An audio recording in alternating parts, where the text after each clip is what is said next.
विभाति पूर्वम् यो वै वेदांश्च प्रहिणोति तस्मै तं देवमात्मबुद्धिप्रकाशम् मुमुक्षुर्वै शरणमहं प्रपद्ये। ॐ शान्ति शान्ति शान्तिः।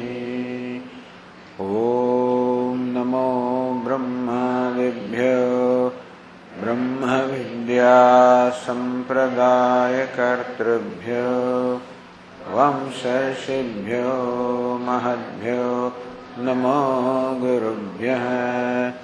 सर्वोपप्लवरहितः प्रज्ञानघनः प्रत्यगर्थो ब्रह्मैवाहमस्मि ब्रह्मैवाहमस्मि।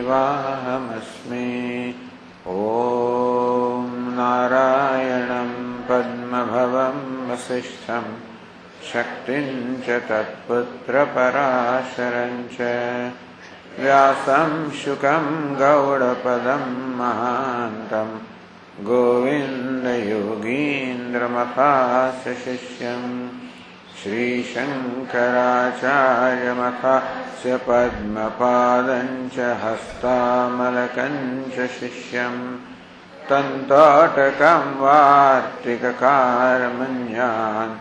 अस्मद्गुरून् सन्ततमानतोऽस्मि। श्रुतिस्मृतिपुराणानाम् आलयं करुणालयं नमामि भगवत्पादं शङ्करं लोकशङ्करं शङ्करं शङ्कराचार्यं केशवं बादरायणं सूत्रभाष्यकृतौ वन्दे भगवन्तौ पुनः पुनः। ईश्वरो गुरुरात्मेति मूर्तिभेदविभागिने व्योमवद्व्याप्तदेहाय दक्षिणामूर्तये नमः। ॐ पार्थाय प्रतिबोधितां भगवता नारायणेन स्वयं व्यासेन ग्रथितां पुराणमुनिना मध्ये महाभारतम् अद्वैतामृतवर्षिणीं भगवतीम् अष्टादशाध्यायिनीम् अम्ब त्वामनुसन्दधामि भगवद्गीते भवद्वेषिणीम् यं ब्रह्मा वरुणेन्द्ररुद्रमरुतः स्तुन्वन्ति दिव्यैस्तवैः वेदैः साङ्गपदक्रमोपनिषदैः गायन्ति यं सामगाः ध्यानावस्थिततद्गतेन मनसा पश्यन्ति यं योगिनः यस्यान्तन्न विदुःसुरगणाः देवाय तस्मै नमः। 5वां श्लोक છે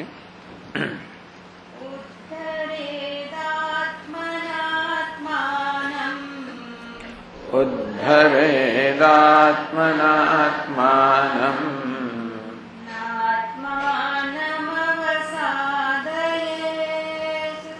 आत्मानमवसादयेत्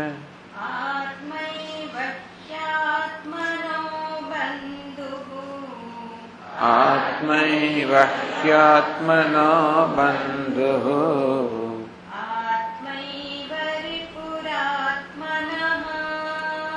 आत्मैव रिपुरात्मनः बन्धुरात्मात्मनस्तस्य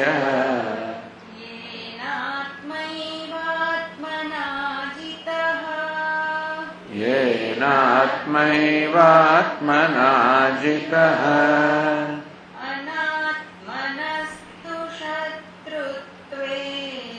अनात्मनस्तु शत्रुत्वे वर्तेतात्मैव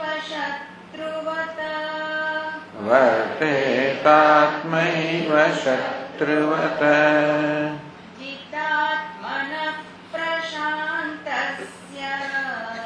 जितात्मनः प्रशान्तस्य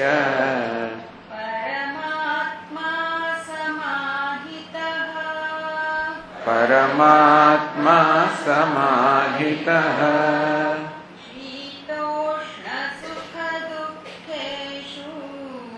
शीतोष्णसुखदुःखेषु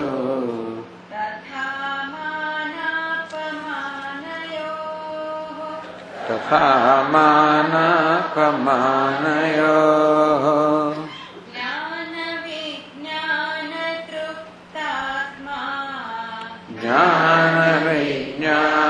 ज्ञानविज्ञानतृप्तात्मा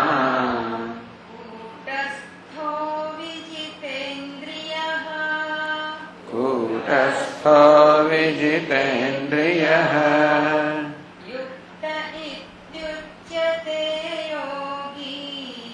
युक्त इत्युच्यते योगी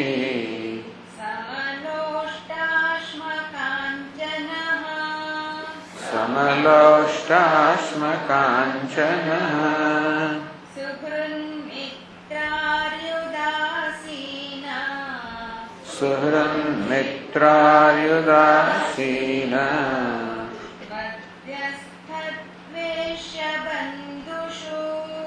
मध्यस्थद्वेष्यबन्धुषु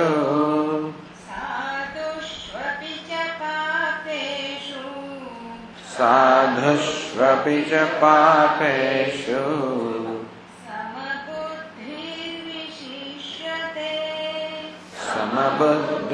समबुद्धिर्विशिष्यते उद्धरेत आत्मना आत्मानं न आत्मानं अवसादयेत।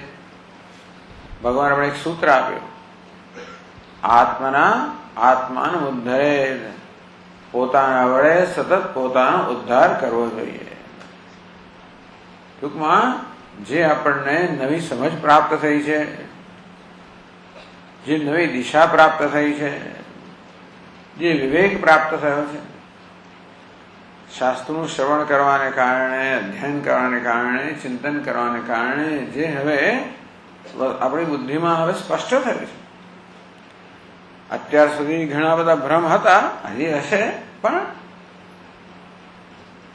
હવે મને સ્પષ્ટ થયું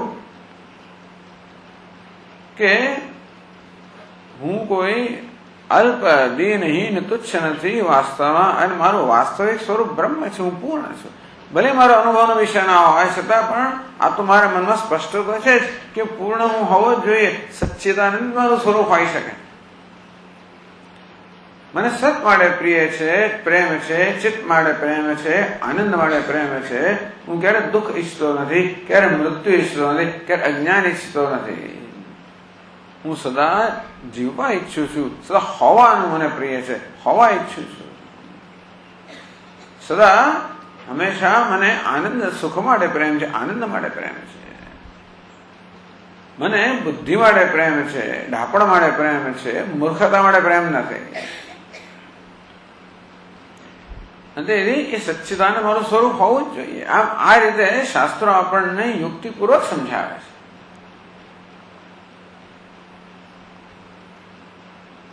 જીવો બ્રહ્મૈવના પરઃ, તું જે પોતાને જીવ માને છે વાસ્તવમાં બ્રહ્મ છે, અન્ય કાંઈ નથી। આ યુક્તિપૂર્વક સમજાવે। આ જગતથી તારા કદાચ જુદું નથી। એક વાર તો આ સમજે કે તું સચ્ચિદાનંદ ચૈતન્ય સ્વરૂપ છે, તો આ નામ રૂપ ક્યારે ચૈતન્યથી ભિન્ન હોતા જ નથી, અને એ જગત તારાથી ભિન્ન નથી। એ જગત અને તું વચ્ચે કોઈ દ્વૈત કે ભેદભાવ નથી। આ મને સમજાય છે। આ એક અદ્વિતીય એ સત્ય છે, એ જ હું છું, એ જ મારો આત્મા છે। કરે સમજાયું તો સ્પષ્ટ થયું। અમાનિત્વ, અદંભિત્વ એ ખરેખર જીવનમાં કેળવવા યોગ્ય મૂલ્યો છે. ઘમંડ એ સુખ આપનાર નથી, નમ્રતા સુખનું સાધન છે. દંભ એ સુખનું સાધન નથી, પ્રામાણિકતા સુખનું સાધન છે. હિંસા સુખનું સાધન નથી, અહિંસા સુખનું સાધન છે. આ મને એકવાર સમજાયું. તો પછી હવે એ વસ્તુને કેવી રીતે આપણા જીવનની વાસ્તવિકતા બનાવવી, કેવી રીતે સહજ બનાવવો, કેવી રીતે આપણાનો સ્વભાવ બનાવવો. શાસ્ત્રે જે કે મૂલ્યો આપણો ઉપદેશે છે આપણા સ્વભાવના અનુરૂપ જ હોય છે. આપણને એમ કહેવામાં આવે કે તમે નમ્ર હોવું જોઈએ, કે નમ્રતા આત્માનો સ્વભાવ છે, પ્રામાણિકતા આત્માનો સ્વભાવ છે, અહિંસા આત્માનો સ્વભાવ છે, સરળતા, નિષ્કપટતા, સત્ય, પ્રામાણિકતા એ મારું સ્વરૂપ છે. દયા, કરુણા, ક્ષમા એ મારું સ્વરૂપ છે. ક્રૂરતા, નિષ્ઠુરતા એ મારું સ્વરૂપ નથી. તેથી આપણને આ મૂલ્યો કેળવવાનું કહેવામાં આવે છે, જેથી આપણું જીવન આપણા સ્વભાવને અનુરૂપ હોય. આમ આપણા સ્વભાવને અનુરૂપ જીવન આપણે જીવતા થઈએ, અને તો આપણે આપણો આદર કરીએ. હું જયારે સત્ય વચન બોલું ત્યારે મારી જાતનો આદર કરું છું, અસત્ય બોલું, આચરણ કરું ત્યારે મારો અનાદર કરું છું. હું જયારે કોઈને ક્ષમા કરું, ઉદારતા દાખવું ત્યારે મારો આદર કરું છું. હું જયારે નિષ્ઠુર હોઉં, કોઈના પ્રત્યે ક્રૂરતા દાખવું તો હું મારો આદર કરતો નથી. આમ પોતાનો જ આદર કરવાનો જીવન આ બધું આપણે શીખવાડે છે. એ બધું બરોબર લાગે છે. આપણે બુદ્ધિથી કે યુક્તિપૂર્વક વિચાર કરીએ તો શાસ્ત્ર જે આપણને ઉપદેશ કરે છે એ બરોબર બંધ બેસે છે, એ તર્ક સંગત છે. એટલે શાસ્ત્ર આપણને ધ્યેય સમજાવે છે, સાધન સમજાવે છે. ધ્યેય તો સુખી બનવાનું છે, અનંત સુખ પ્રાપ્ત કરવું, સર્વ દુઃખથી મુક્તિ પ્રાપ્ત કરવી, એ જ આત્માનું સ્વરૂપ છે. માટે બસ મારે મારામય બનવું, કે હું જે છું એ બનીને રહેવું. પહેલા દિવસે આત્મામાં નિષ્ઠા. એકવાર ધ્યેય સ્પષ્ટ થયું, સાધન સ્પષ્ટ થયું. સાધન વિવેક છે, વૈરાગ્ય છે. એ પ્રાપ્ત કરવા કર્મયોગ સાધન છે, મૂલ્યો સાધન છે, સત્કર્મ સાધન છે, નિષ્કામ કર્મ સાધન છે. આ બધું સ્પષ્ટ થયું. તો હવે મારા મનમાં આ સિવાય આથી વિરુદ્ધની જે કઈ વૃત્તિઓ હોય એને ધીમે ધીમે મારે દૂર કરવી. કઈ વૃત્તિઓ હવે તો મારી અહિત કરનારી છે. ઘણી વાર તો જે વસ્તુનું મારું હિત કરનારું માનું છું, મને એમ કે હું થોડું છોતી લઉં, કોઈને થોડું જુઠ્ઠું બોલીને લાભ લઈ લઉં. આ બધી વસ્તુઓ જે હું મારો હિત કરનાર, હવે હું જાણું છું કે આ બધું મારો હિત કરનાર છે. તો ખોટી સમજને કારણે ખોટા મૂલ્યો, ખોટું વર્તન, ખોટો વિચાર, આ બધું આપણામાં જે રૂઢ થઈ ગયું છે. ભગવાન કે અશ્વત્થમેનમ સુવિરૂઢ મૂલમ, આ સંસાર વૃક્ષ છે એના મૂળ બહુ દ્રઢ થઈ ગયા છે. અસંગ શસ્ત્રેણ દ્રઢેન છિત્વા, અસંગ શસ્ત્રથી અને દ્રઢ શસ્ત્રથી એને છેદવું જોઈએ. એટલે એકવાર સ્પષ્ટ થયા પછી મારે આ પ્રકારે જીવન જીવવું, મારા વિચારો, માણી મારું વર્તન આ પ્રકારે હોય, એ હવે સાધન બની ગયું. ઉદ્ધરેત આત્માન. તો જયારે પણ આપણા મનમાં આથી વિરુદ્ધની વૃત્તિ જણાય, પેલી જૂની ટેવને કારણે, જૂના ખોટા ખ્યાલને કારણે, પેલા એમાં મારો વાંક નતો, હું જે હતો મારો વાંક નહીં, કારણ કે મને ખબર કે મને ધ્યેય આમ છે અને સાધન આ છે, હવે ખબર ધ્યેય આમ છે, ચાલો તો આપણે વળાંક તો લેવો જ પડે, માર્ગ બદલવો પડે.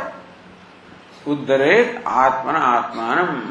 આપણું અંતઃકરણ, આપણું મન જે ખોટા માર્ગે જવાની ટેવ વાળું છે એનામાંથી મુક્ત કરીને સાચા માર્ગે સતત વાળવું. આનું નામ સાધન. આને માટે આપણને જીવન આપવામાં આવ્યું, આને માટે વ્યવહાર આપવામાં આવ્યો, આને માટે કર્તવ્ય આપવામાં આવ્યું. બધું ઉપદેશ આને માટે જ છે. નાત્માનમ અવસાદે. હવે મનને એની ઈચ્છા પ્રમાણે વર્તવા ન દેશો, કારણ કે નહીં તો અહિત કરનારું છે તો અહિત કર્યા જ કરશે. આત્મૈવ હ્યાત્મનો બંધુ આત્મૈવ રિપુરાત્મન. કારણ કે મારું મન જ મારું મિત્ર બની શકે, મારું ઉપકારક બની શકે, મારું મન જ મારું અપકારક પણ બની શકે, મારું મન મારું હિતકારી પણ બને, મારું જ મારું અહિત કરનાર પણ બને. એવું હોવાને કારણે મનને હિતકારી બનાવવું એ આવશ્યક છે. કારણ કે એ જ અક્કલ વાળું કામ છે ને. પોતાનું જ મન પોતાનું અહિત કહ્યું એવું વર્તવું, એવું બોલવું, એવું વિચારવું, જેને કારણે હું મારી જાતને ઈજા પહોંચાડતા હોઉં, મારું હિત કરતો, એમાં કઈ જાતની અક્કલ છે? અત્યાર સુધી ભલે કર્યું, અક્કલ નહોતી અથવા તો ઉલટી અક્કલ હતી, એના માટે અત્યાર સુધી ભલે આપણે કર્યું, પણ હવે જયારે વિવેક પ્રાપ્ત થયો ત્યારે કરવું યોગ્ય નથી. બંધુરાત્માત્મનસ્તસ્ય યેનાત્મ એવ આત્મનાજીત. માટે કેવું આપણા મન પર વિજય પ્રાપ્ત કરવો. વેદાંત શાસ્ત્ર વિવેકથી પ્રાપ્ત કરવા માંગે છે. હવે જે આપણે સમજ પડી કે જેનું ધ્યેય શું છે, હું જ મારે જેનું ધ્યેય છું, સાધન શું છે, મનની અંતર્મુખતા સાધન છે. એ કેમ થાય? આ મનને રાગ દ્વેષથી મુક્ત કરે. આ રાગ દ્વેષ મને અંતર્મુખ બનાવે છે, એમાંથી મુક્ત કરે. બધું સ્પષ્ટ થયું.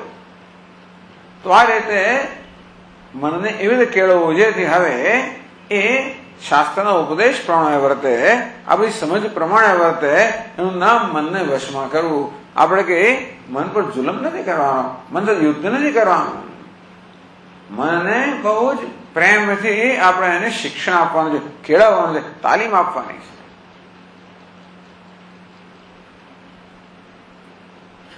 અજિતાત્મા જો આપણે એમ નહીં કરીએ, ટૂંકમાં મનને આપણે મિત્ર બનાવવાનો સક્રિય પ્રયત્ન નહીં કરીએ, આ મનને અનુકૂળ બનાવવાનો આપણે સક્રિય પ્રયત્ન નહીં કરીએ તો મન પ્રતિકૂળ રહેવાનું જ છે. તો મન આપણો હિત કરનારું કરવાનું છે. એટલે ભગવાન કહે છે કે હવે આપણે વસ્તુ હાથમાં લેવી જ પડે. હવે જયારે સમજ આપણી સ્પષ્ટ થઈ ત્યારે આપણું જીવન, બધી વસ્તુ આપણા હાથમાં લેવી પડે અને બધી આપણા સમગ્ર વ્યક્તિત્વને યોગ્ય માર્ગે આવવું જ પડે. અને જો તો ખરા એમાંથી પ્રાપ્ત લાભ તો કેવો મહાન છે. જીતાત્મન, જેને આત્મા અર્થાત મન પર સંપૂર્ણ વિજય પ્રાપ્ત કર્યો, મનને સંપૂર્ણ અનુકૂળ બનાવ્યો વિવેકથી, સમજાવટથી. આપણે મનને નું દમન કરવાની જરૂર નથી, એનું નિયંત્રણ કરવાની જરૂર, એને સમજાવી એને યોગ્ય માર્ગે વળાવવાનું છે. પહેલે દિવસે કહેલું કે બે પ્રકારની રીતે છે. પેલું ઢોર હોય, એક દંડો લઈને એની પાછળ પડીને એને મારીને અંદર કોડમાં લઈ આવો તો એ ચારે બાજુ દોડાવે આપણને અને માળમાં અંદર આવે. બીજો રસ્તો છે, એને પંપાળીને જરા એને ઘાસ ધરવું, પ્રેમથી લઈ આવો તો તરત આવે.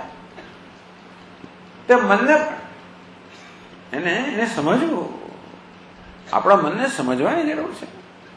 યુદ્ધ કરતા પહેલા મનને લડવાનું નથી, એને સમજવાનું છે. એની મૂંઝવણ સમજ શા માટે આવું વિચારે છે, કેમ આવું વર્તે છે?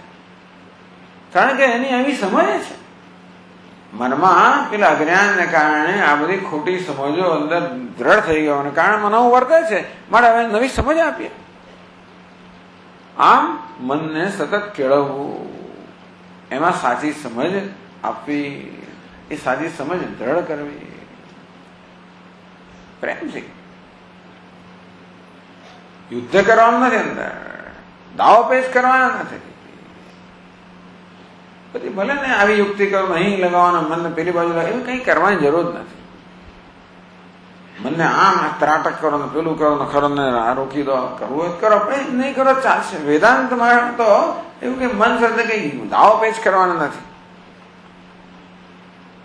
એ કે યુદ્ધ કે એવું નથી કે આપણું દુશ્મન છે, એ બિચારો અણસમજમાં આવું કરી રહ્યું છે. ભલે એમ કે તારું મન તારું દુશ્મન છે, એ તો અણસમજને કારણે. એને સતત સાદી સમજ આપવી. આ વેદાંતનો માર્ગ છે, આ વિવેકનો માર્ગ છે.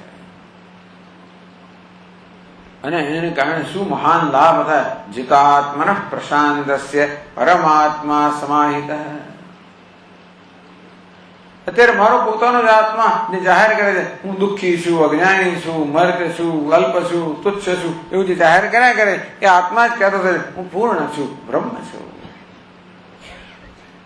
પરમાત્મા સમાહિત જીતાત્મન પ્રશાંતસ્ય. આ રીતે જેણે પોતાના મન પર સંપૂર્ણ વિજય પ્રાપ્ત કર્યો, મનને સંપૂર્ણ અનુકૂળ બનાવ્યું સમજાવટથી. આગળ બતાવો છે અભ્યાસ, વૈરાગ્ય વગેરે ઉપાય છે. ઉપાયને નિગૃણ્યાત વિક્ષિપ્તમ કામ ભોગ્ય, તો કહેવાનો ઉપાય છે.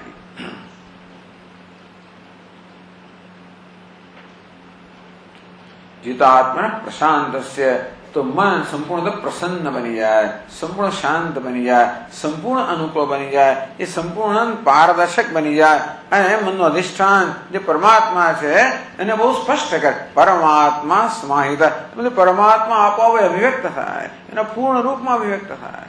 આમ જેમ જેમ મન શાંત થતું જાય તેમ તેમ ભગવાન અભિવ્યક્ત થતો જ જાય. એવું નથી કે એક દિવસ થશે.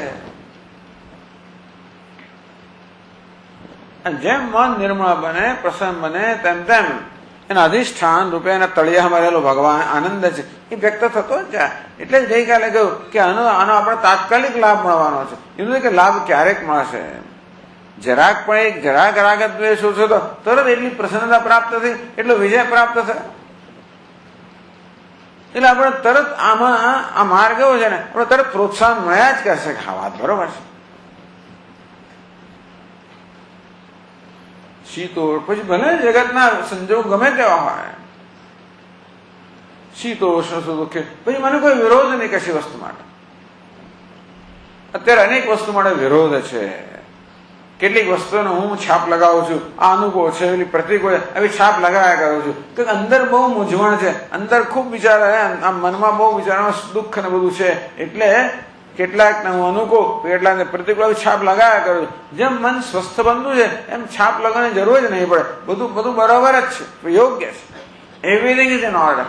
અમારા સ્વામી મહારાજ કે બધું યથા યોગ્ય છે. એ મારું દર્શન બનશે. અત્યારે મારું મૂલ્ય છે કે પછી મારી દ્રષ્ટિ બનશે.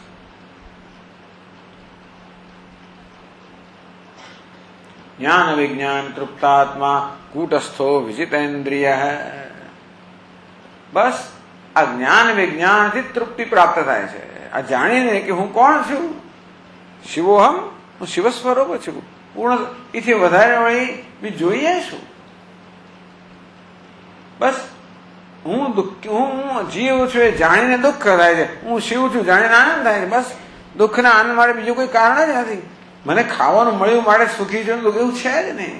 કોઈ સુખ દુઃખ ક્યાંય બહારથી આવતા જ નથી. મારા વિષયનો મારો કયો ખ્યાલ છે? જયારે મારા વિશે હું ઉતરતો ખ્યાલ ધરાવતો હોઉં, મારા વિશે દીનતા હીનતાનો ખ્યાલ ધરાવ તો હું દુઃખી છું. ભલે દુનિયામાં ગમે તેટલી બધી અનુકૂળતા હોય, પણ જ્યાં સુધી મારા મનમાં હવે દીનતા હીનતા છે ત્યાં સુધી હું દુઃખી જ છું.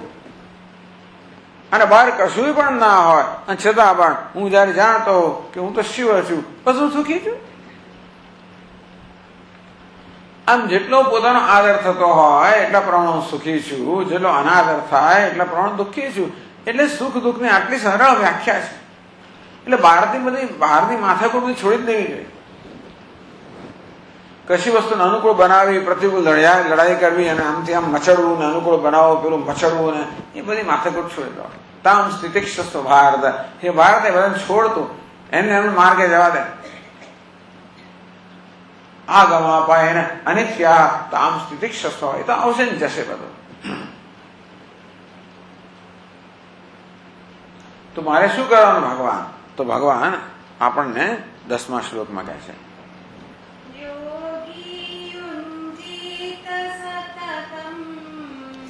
યોગી યુંજીત સતતમ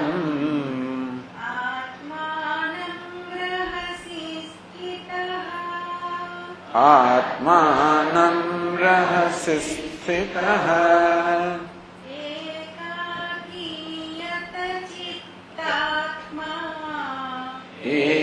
એકાકીયત ચિત્તાત્મા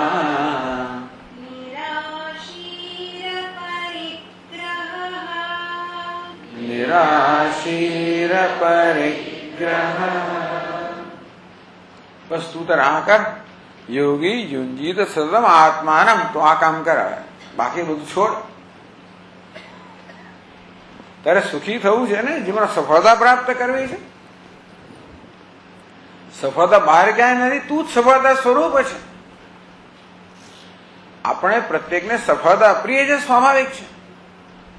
આપણે સફળતા પ્રિય છે, મુક્તિ પ્રિય છે, સુખ પ્રિય છે, સ્વતંત્રતા પ્રિય છે. એવું એ યોગ્ય છે, સ્વાભાવિક છે, હોવું જ જોઈએ. આપણને જીવન પ્રિય હોવું જોઈએ, મૃત્યુ નહીં. આપણે સ્વતંત્રતા પ્રિય હોવી જોઈએ, પરતંત્રતા નહીં. આપણે સુખ પ્રિય હોવું જોઈએ, દુઃખ નહીં. બરોબર જ છે. પણ આ સુખ કહો, સ્વતંત્રતા કહો, અમરતા કહો, એ ક્યાંય બીજે નથી, તારું સ્વરૂપ જ છે. તું જ સફળતા સ્વરૂપ છે. પણ સફળ થવા માટે તને બીજું કઈ જોઈએ જ નહીં, તું પર્યાપ્ત છે. સુખી થવા માટે, સફળ થવા માટે, મુક્ત થવા માટે તને તારા કરતા બીજો કોઈની જરૂર જ નથી. તારે ધનવાન થવો તો ધનની જરૂર પડે, શક્તિશાળી થવું તો શક્તિની જરૂર પડે, સત્તાશાળી થવા માટે સત્તાની જરૂર પડે, પ્રતિષ્ઠિત થવા માટે પ્રતિષ્ઠાની જરૂર પડે. તો સુખી થવા માટે, સ્વતંત્ર થવા માટે, સફળ થવા માટે કોઈની જરૂર નથી.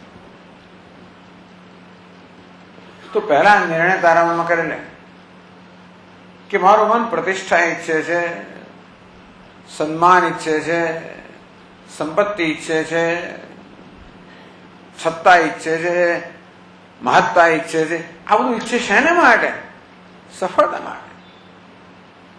જેથી મને મારા પ્રત્યે આદર જન્મે. બસ આપણે આટલું જ ઈચ્છીએ છીએ. આ બધા દ્વારા છેવટે હું મારી દ્રષ્ટિમાં આદરણીય થવા માંગુ છું, બીજું કાંઈ નથી. અત્યારે જેવો છું તેવો હું મારો આદર કરી શકતો નથી. અત્યારે હું તુચ્છ છું. અત્યારે મારો કોઈ ભાવ પૂછતો નથી. અત્યારે મારું કોઈ મહત્વ નથી. હું મહત્વનો બનવા માંગુ છું. પછી કલ્પના કરો મહત્વનો હું, એનું આદર, એ આદરણીય લાગે છે. અત્યારે મારી પાસે કઈ નથી સ્વામી ખરીદવાનું, હું સંપન્ન બનવા, સંપન્ન હું, મને આદરણીય લાગે છે કે હું સંપન્ન બનું, મહત્વનો બનું, પ્રતિષ્ઠિત બનું, સત્તાશાળી બનું, આખી દુનિયા સતત બનવા પ્રયત્ન કરે હું બનું તો હું આદરણીય બનીશ. છેવટે આ બધા દ્વારા હું આત્માનો આદર જ ઈચ્છું છું, કઈ ઈચ્છતો નથી. એક જ વસ્તુ મને જોઈએ, હું મારી દ્રષ્ટિમાં આદરણીય બનવા ઈચ્છું છું. અત્યારે મારા વિશે મારી જે દ્રષ્ટિ છે એમાં હું આદરણીય નથી. મારી દ્રષ્ટિને કારણે આદરણીય નથી, હું છું એટલા માટે નહીં. હું જે છું એને કારણે આદરણીય નથી એમ નહીં, પણ મારા વિશે દ્રષ્ટિ છે, અભિપ્રાય છે, એને કારણે હું મારો તિરસ્કાર કરું છું. હું કોણ છું હું ખોટી રીતે જાણું છું. હું મારા વિશે અનેક ગેરસમજો ધરાવું છું, એને કારણે દુનિયા વિશે અનેક ગેરસમજ ધરાવું છું. એટલા જ માટે જે વસ્તુની મને જરૂર નથી એ જરૂરિયાત વાળી બની ગઈ. આમ સત્તા, પ્રતિષ્ઠા, સંપત્તિ બધા બહુ મહત્વમાં બની ગયા કે મારું અવમૂલ્યન હું કરું છું, બધાનું અતિમૂલ્યન કરું છું. તું જોતો ખરો ભાઈ તું કોણ છે? તે ક્યાંથી નક્કી કર્યું કે નિષ્ફળ છે? ક્યાંથી નક્કી કર્યું કે દુઃખી છે? ક્યાંથી નક્કી કર્યું અલ્પ છે? તું છે નક્કી ક્યાંથી કર્યું? તે જોયે છે પોતાની યાદને? ના, બસ માની લીધેલું છે. યોગી યુંજીત સદમ આત્માનમ, એટલે ભગવાન કહે છે કે તું ચિત્તને જે તારામાં કેન્દ્રિત કર, જયારે તારી તરફ નજર કર. આખી દુનિયા માટે નજર કરે છે. ઇન્ટરનેટ લઈને સવાર અપાવથી દુનિયામાં શું ચાલે છે, છાપાથી શું ચાલે છે, ટીવી દુનિયામાં શું ચાલે છે, એના તરફ મારી નજર ચારે બાજુ. કયા સ્ટોરમાં શું આવ્યું ને કઈ જગ્યાએ શું આવ્યું ને ક્યાં, બસ એમ જ નજર. એટલે તારી સાથે થોડી નજર તો કરવાય. આપણા માટે સમય નથી. ભગવાન કે જરા થોડો સમય તારે માટે કાઢ, તારા પર થોડો ઉપકાર કર. આત્માનમ યુંજીત, એ આત્માનો અર્થ આપણું મન એવો કરી શકાય. ચિત્ત, તારા ચિત્તને જરા અંતર્મુખ બનાવ, તારા ચિત્તને તારા તરફ કેન્દ્રિત કર. તારા ચિત્ત દ્વારા જરા તારો પરિચય પ્રાપ્ત કર. તારા ચિત્ત જાણ કે તું કોણ છે. શાસ્ત્ર કહે છે આપણે કે તું પૂર્ણ છે, બ્રહ્મ છે. ત્યારે જો કે આવું છે કે નહીં, તું ખાતરી કર. એવું છે ને કે છેવટે તો આપણને આપણા પોતે જોઈએ ત્યારે જ ખાતરી થાય. એ સિવાય સાંભળેલી વસ્તુ જે છે ને એથી આપણામાં શ્રદ્ધા જન્મે ખરી, પણ છેવટે ખાતરી ક્યારે થાય? જયારે આપણે અનુભવીએ ત્યારે. આમ શાસ્ત્ર તારા વિશે જે કહે છે એને અનુભવવાનો પ્રયત્ન કર. તારા માટે થોડો સમય કાઢ અને એને માટે શું તકેદારી રાખવી એ ભગવાન એની થોડીક સરસ સૂચનાઓ આપે છે. બહુ સુંદર શ્લોક છે. રહસ્ય સ્થિત ભગવાન કહે છે કે ભાઈ એકાંતમાં તો બેસ. એકાંત નો એવો છે કે આત્મનિરીક્ષણ કરવા માટે જે બધા અવરોધ રૂપ બધી વસ્તુ હોય એનાથી દૂર. એવી જગ્યાએ તું આત્મચિંતન કરવા માંગતો હોય જ્યાં આગળ લાઉડ સ્પીકરો વાગતો હોય અને જાત જાતની ધમાલ થતી હોય એનાથી દૂર. જે એવા લોકો હોય જે મનમાં ખલેલ પડે એમનાથી દૂર. ટૂંકમાં આપણા મનમાં ખલેલ પડે એ બધી વસ્તુથી દૂર. એમના એકાંત. તારા ઘરમાં તો એવો ખૂણો હોય જ્યાં આથી મુક્ત રહી શકતો હોય તો ત્યાં રહસ્ય સ્થિત એકાકી એકલો કર. આના માટે તને કોઈ સહાયની જરૂર નથી. બીજી બધી વસ્તુ માટે સહાયની જરૂર ખરી. વેપાર કરવો છે, ધન કમાવવું છે, આ બધું તો બહુ સહાય જોઈએ. આના કોઈ સહાયની જરૂર. એકાકી એકલો છે, તું એકલો પૂરતો છે. ટૂંકમાં આત્મનિરીક્ષણ કરવા માટે, આત્માનો પોતાનો પરિચય પ્રાપ્ત કરવા માટે તને કોઈની જરૂર નથી. અને માટે બીજા બધા જરૂરિયાત બધી છોડતો. વ્યવહારમાં બધાની જરૂર હોય એ માટે બરોબર છે, પરંતુ આમાં તને તારા સિવાય કોઈની જરૂર નથી. એકાકી અને અહીંયા નોકર ચાકરો લઈ જવાની જરૂર નથી. પુત્ર મિત્ર કલતરા બધા લઈ જવાની કઈ જરૂર નથી. એકલો. કેટલીક વસ્તુ એકલા કરવાની હોય, કેટલીક વસ્તુ બેકલા, કેટલીક વસ્તુ તેકલા, કેટલીક ચોકલા વગેરે. ટૂંકમાં જે વસ્તુ જેમ કરવાની એ પ્રમાણે કરવાની.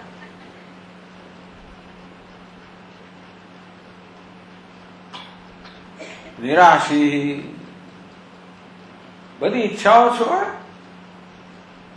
આપણે તો દરેક વસ્તુમાં આમાંથી મને શું લાભ મળશે, એટલે ધ્યાન કરવા દ્વારા મને શું મળશે એ છોડ. મેળવવાનું નથી, બધું મળેલું છે એ જોવા માટેનું ધ્યાન છે. આ કશું મેળવવા માટે નહીં, પણ મને જોઈએ બધું મળેલું છે એની ખાતરી કરવા માટે છે. જ્યાં સુધી મેળવવાની ઈચ્છા કરીશ ત્યાં સુધી મળેલું છે એની કિંમત નથી થતી ને. આપણે કશીક વસ્તુની ઈચ્છા ક્યારે કરીએ, આપણી પાસે કંઈક ના હોય ત્યારે, આપણો ઉણપ હોય, અધૂરો હોય ત્યારે ઈચ્છા કરીએ તો કશીક વસ્તુની ઈચ્છાનો અર્થ એ થયો કે અત્યારે જે છે એની કદર નથી. 1000 રૂપિયા લાખ રૂપિયા જોઈએ એટલે 1000ની કદર તો નથી જ. ત્યારે જ લાખ જોઈએ ને. 1000ની કદર હોય તો પછી લાખની જરૂર ના પડે. એટલે ભગવાન કહે છે કે તારી જે જાત જાતની ઈચ્છાઓ છે એવી શેમાંથી જન્મી છે? તું તારી કદર કરતો નથી એટલા માટે આ બધી ઈચ્છાઓ જન્મી છે. અને જ્યાં સુધી ઈચ્છાઓને તું મહત્વ આપ્યા કરીશ, સમર્થન આપ્યા કરીશ, એને વાજબી ઠેરવ્યા કરીશ, ત્યાં સુધી તું તારી કદર કરી શકવાનો નથી. માટે નિરાશી કોઈ ઈચ્છા તું છોડ. તારા મનને સમજાવો કે હે મન, તારે કશું માગવાની જરૂર જ નથી. તું જે છે એ પર્યાપ્ત છે. ઈચ્છાનો કીડો છે ને એ મનોવિક્ષેપ જન્માવનારો છે. એટલે કારણ કે આપણું મન હંમેશા ઈચ્છાના વિષયનું ચિંતન કર્યા કરે પછી કે પેલું છે એટલે અત્યારે કરું છું એના કરતા મને એ દ્વારા શું મળવાનું છે એનું ચિંતન મન કર્યા કરે. મળે વર્તમાનમાં રહેવા માટે ભગવાન કહે છે કે આત્માનું એટલે વર્તમાનમાં રહેવાનું. ભૂતકાળમાં પણ નહીં અને ભવિષ્યમાં પણ નહીં. આ ઈચ્છા આપણા મનને ભવિષ્યમાં રાખનારી વસ્તુ છે અને માટે તું વર્તમાનમાં રહે કે વર્તમાન પર્યાપ્ત છે. તું વર્તમાન જે છે પર્યાપ્ત ન હોય તો જ જે નથી એની જરૂર પડે ને. જે છે એ પર્યાપ્ત છે.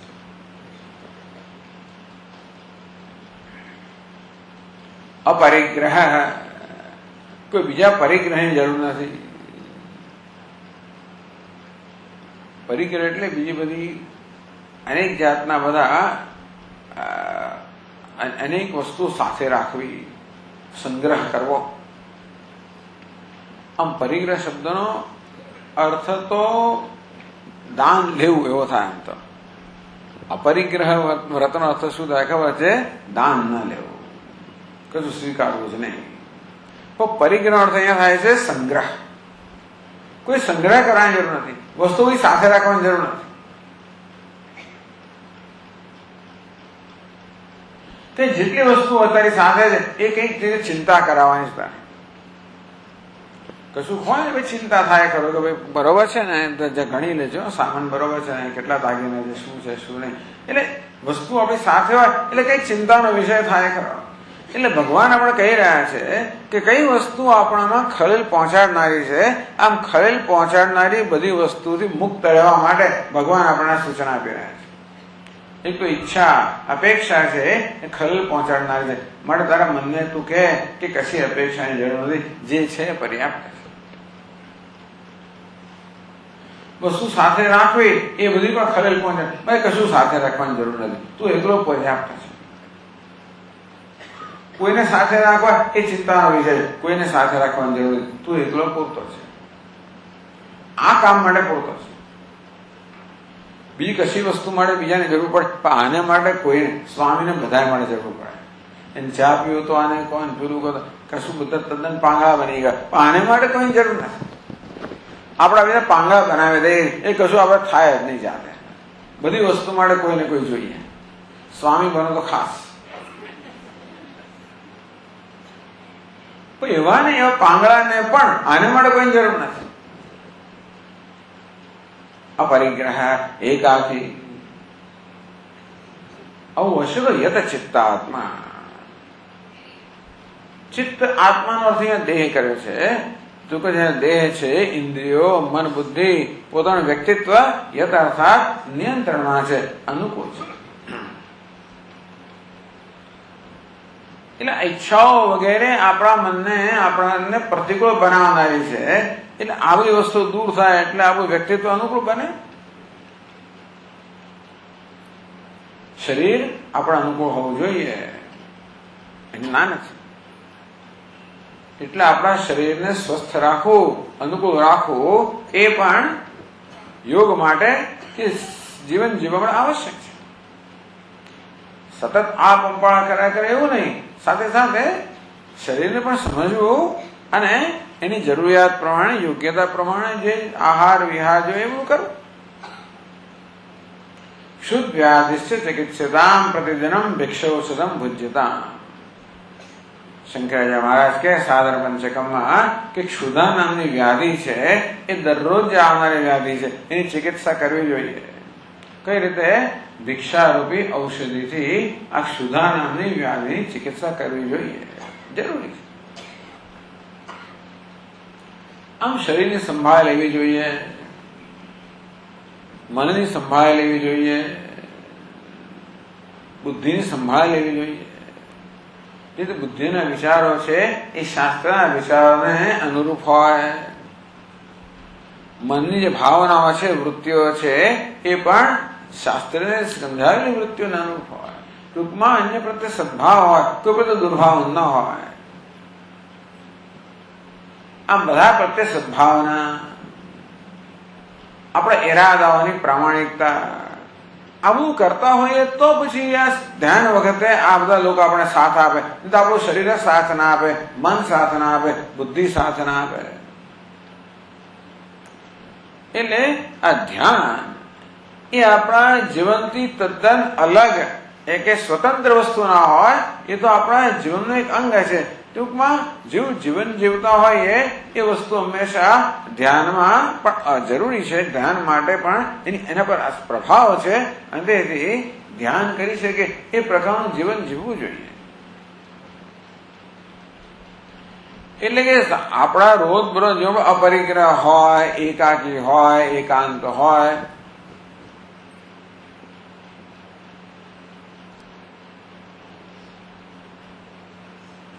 અરતિ જન સંસદી. ભગવાન કે 13મા અધ્યાય કે બહુ બધા જન સંસદ માટે, જનના સમુદાય માટે અરતિ એ બધા માટે વધારે પડતી રતિ કે પ્રેમ ના હોય. વિવિક્ત દેશ સેવિત્વમ, એકાંત પ્રદેશનું સેવન કરવાનો આપણે સ્વભાવ પાડ્યો હોય.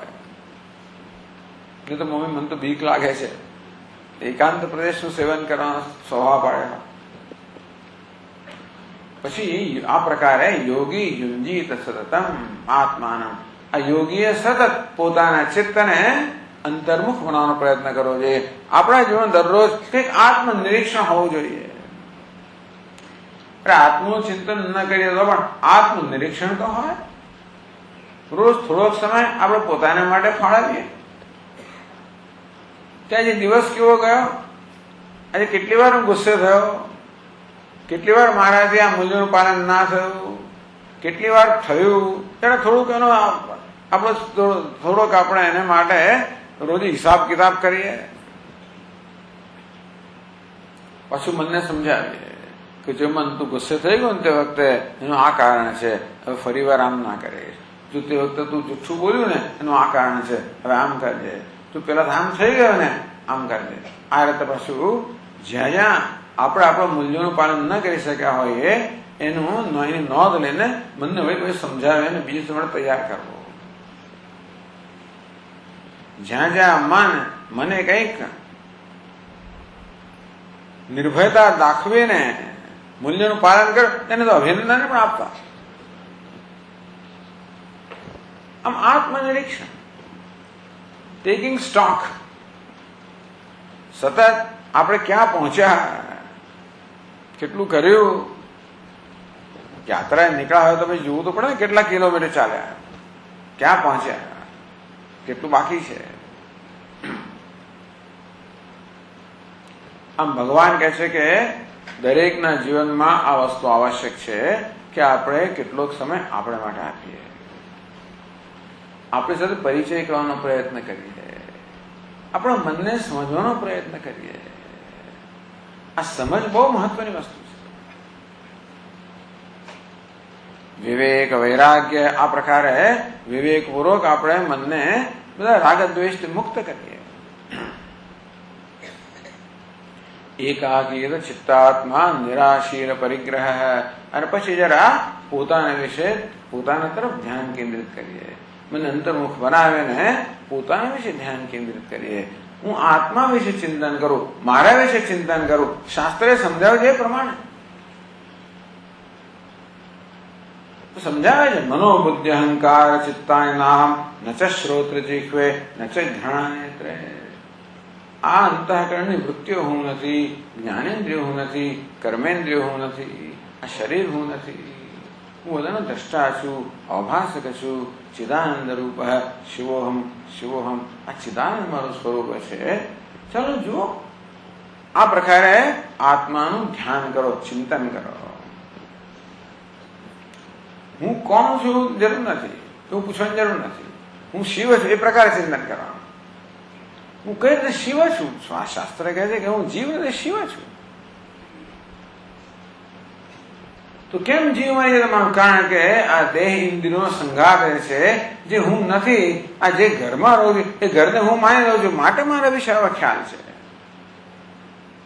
ઉપાધિમાં અહમભાવને કારણે મારામાં આ પ્રકારના ખ્યાલ જન્મ્યા છે. હું તો ઉપાધિનો દ્રષ્ટા છું. આજે આ વસ્તુ આ રીતે દ્રષ્ટા બનીને રહેવું. આપણી ટેવ તો એવી છે કે આપણે આપોઆપ જ આ દેહમાં, ઇન્દ્રિયમાં, મન બુદ્ધિમાં આપોઆપ તાદાત્મ્ય કરી જ દેતા હોય છે. એ આપણે એ ટેવ પડી ગઈ છે, એ સ્વભાવ થઈ ગયો છે. તો પ્રયત્નપૂર્વક તાદાત્મ્ય ના કરીએ એનો પણ પ્રયત્ન કરવો પડે.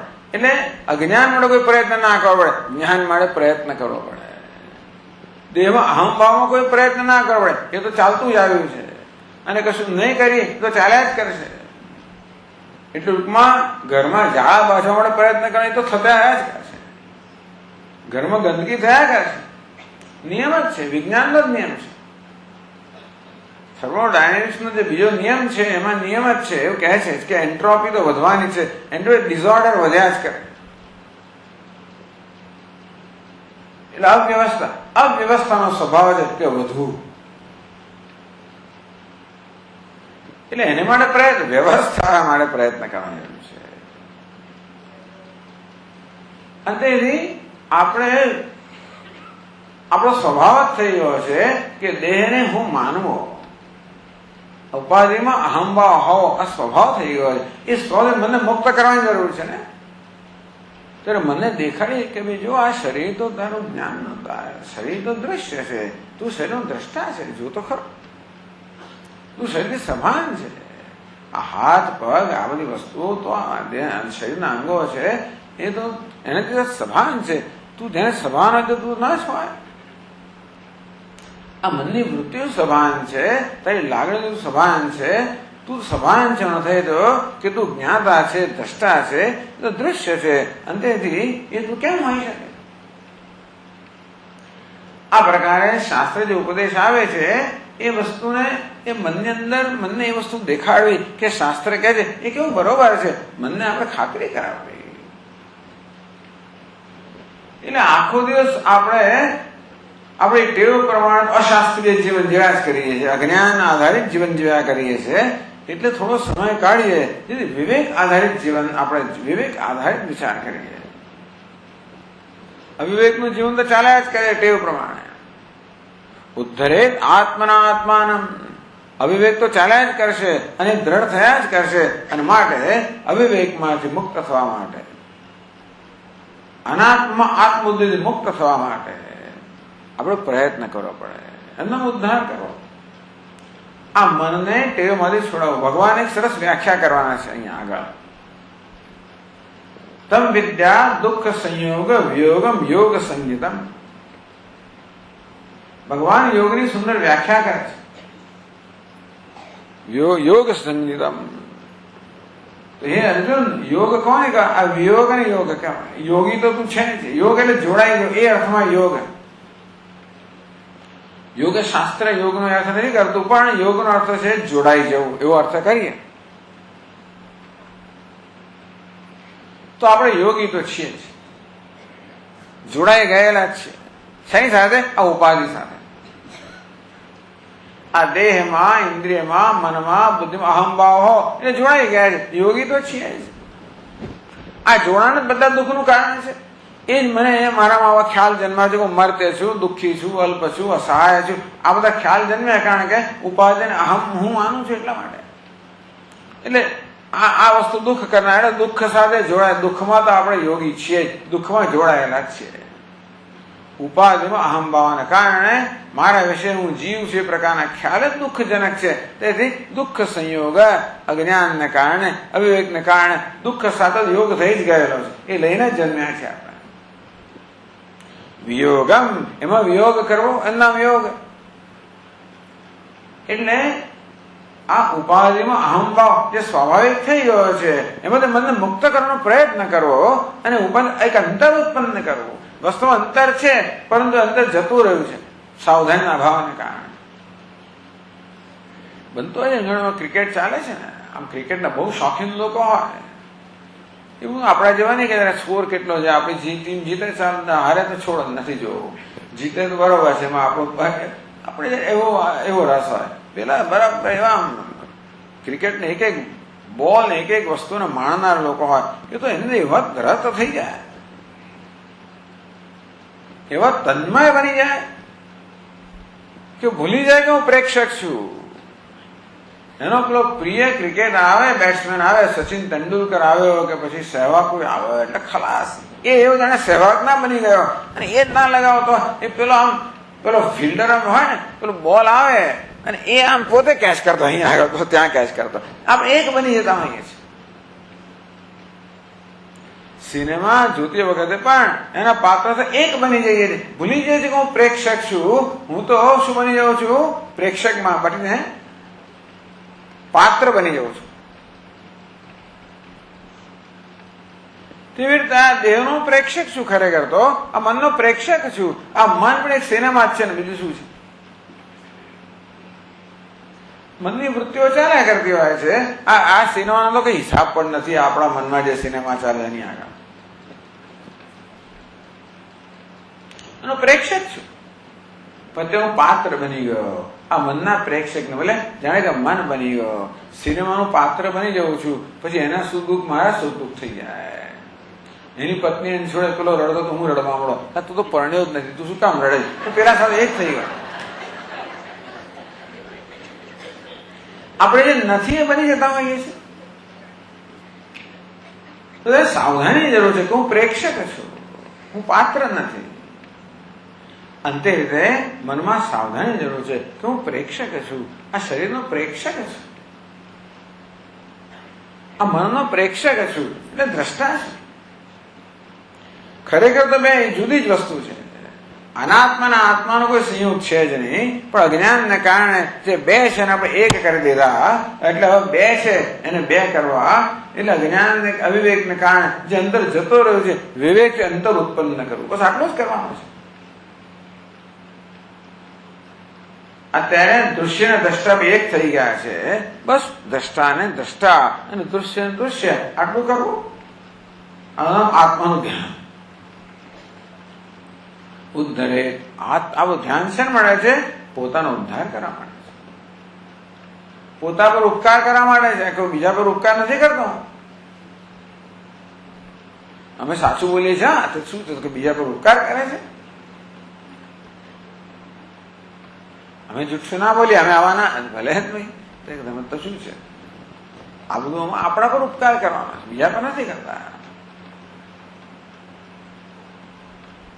ઘણા લોકો ઉપવાસ કરે છે, આપણે ધ્યાન રાખવું પડે બધું. ઘણો પહેલા એવું થાય કોઈ ઉપવાસ કરે, ખબર નથી એનો ઉપવાસ કરે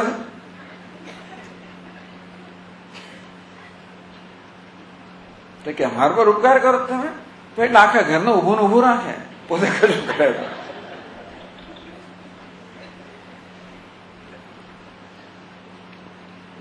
આ હું જયારે મારી જાતનો ઉદ્ધાર કરું ત્યારે મારા પર ઉપકાર કર્યો છું, કોઈના પર નહીં. અને આ એક જ રીત છે ઉપકાર કરવાની કે અંતર જ્યાં જતો રહ્યો છે અંતર ઉત્પન્ન કરવું, બસ આટલું જ છે.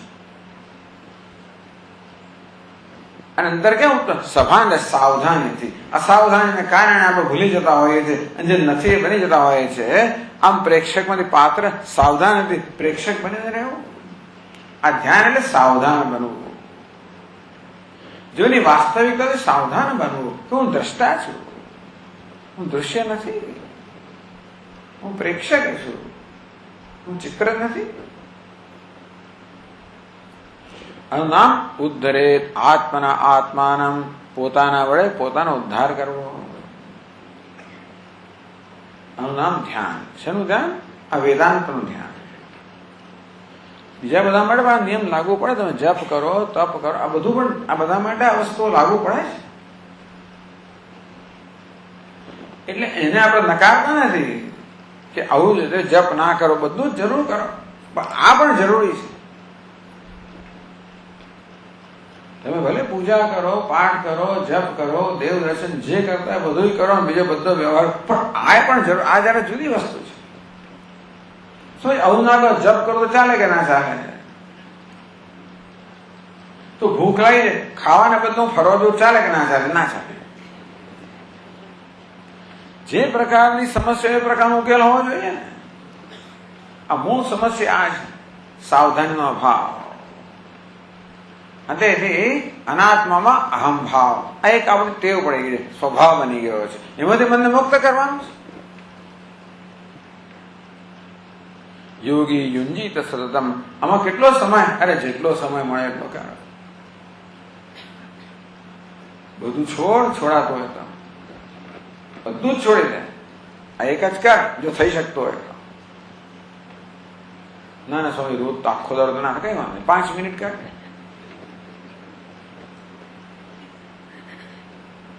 એટલું થાય. ચાલો અઠવાડિયે 5 મિનિટ કર, બીજા અઠવાડિયે 6 મિનિટ કર, 7 મિનિટ કર. એટલું વધારે.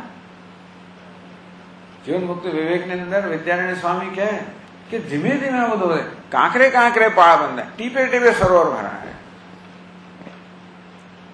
એ પેલો કે ભાઈ વેદનું અધ્યયન કરવા માંગતો હોય, તમારે વિષ્ણુ સહસ્રનામ ધારો કે તમારે કંઠસ્થ કરવું હોય તો શું કરો? 1 શ્લોક લો પહેલા જન્મ દિવસ, કે અડધો શ્લોક, કે 5 શ્લોક લો. ઓમ વિષ્ણુ શક્કાર વિષ્ણુ એટલું કરો, એટલું યાદ રહે. ભૂત ભવ્ય ભવત પ્રભુ એટલું ઉમેરો, ભૂતકૃત ભૂત ભૂત ઉમેરો, ભૂતાત્મા ભૂત ભાવના. ચાલો અઠવાડિયામાં 1 શ્લોક તો કરો, એક ચરણ ઉમેરતા જાઓ. બીજા અઠવાડિયે બીજું ચરણ ઉમેરવું, 2 અઠવાડિયામાં 2 શ્લોક. આમ કરતા કરતા ચાલો મહિનામાં 1 અઠવાડિયામાં 1 ચરણ, મહિનામાં 1 શ્લોક, બસ. બીજે મહિને બીજો શ્લોક, 12 મહિને 12 શ્લોક. એમ કરતા કરતા કરતા વધતું જાય, આમ કરતા જ જઈએ આપણે પેલો ગલ્લો હોય છે એમાં રોજ એક એક પૈસો નાખીએ તો એ 365 પૈસા થઈ જાય. એમ આપણા બેંક એકાઉન્ટમાં થોડું તો વધારે જ કરવું.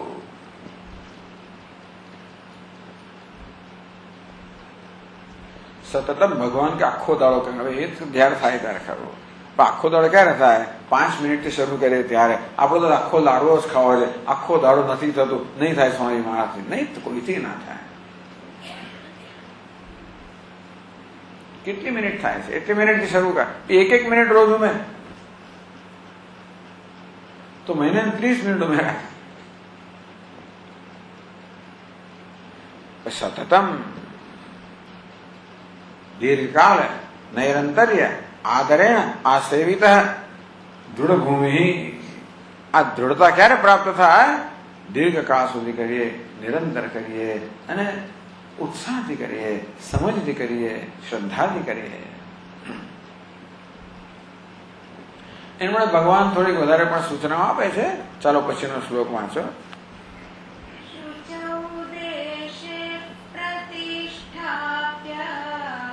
શુચૌ દેશે પ્રતિષ્ઠાપ્ય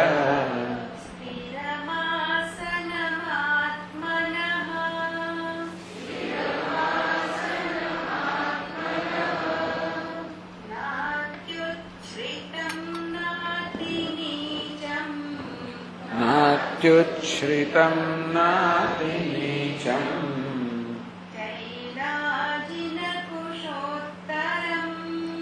ચૈલાજિન કુશોત્તરમ.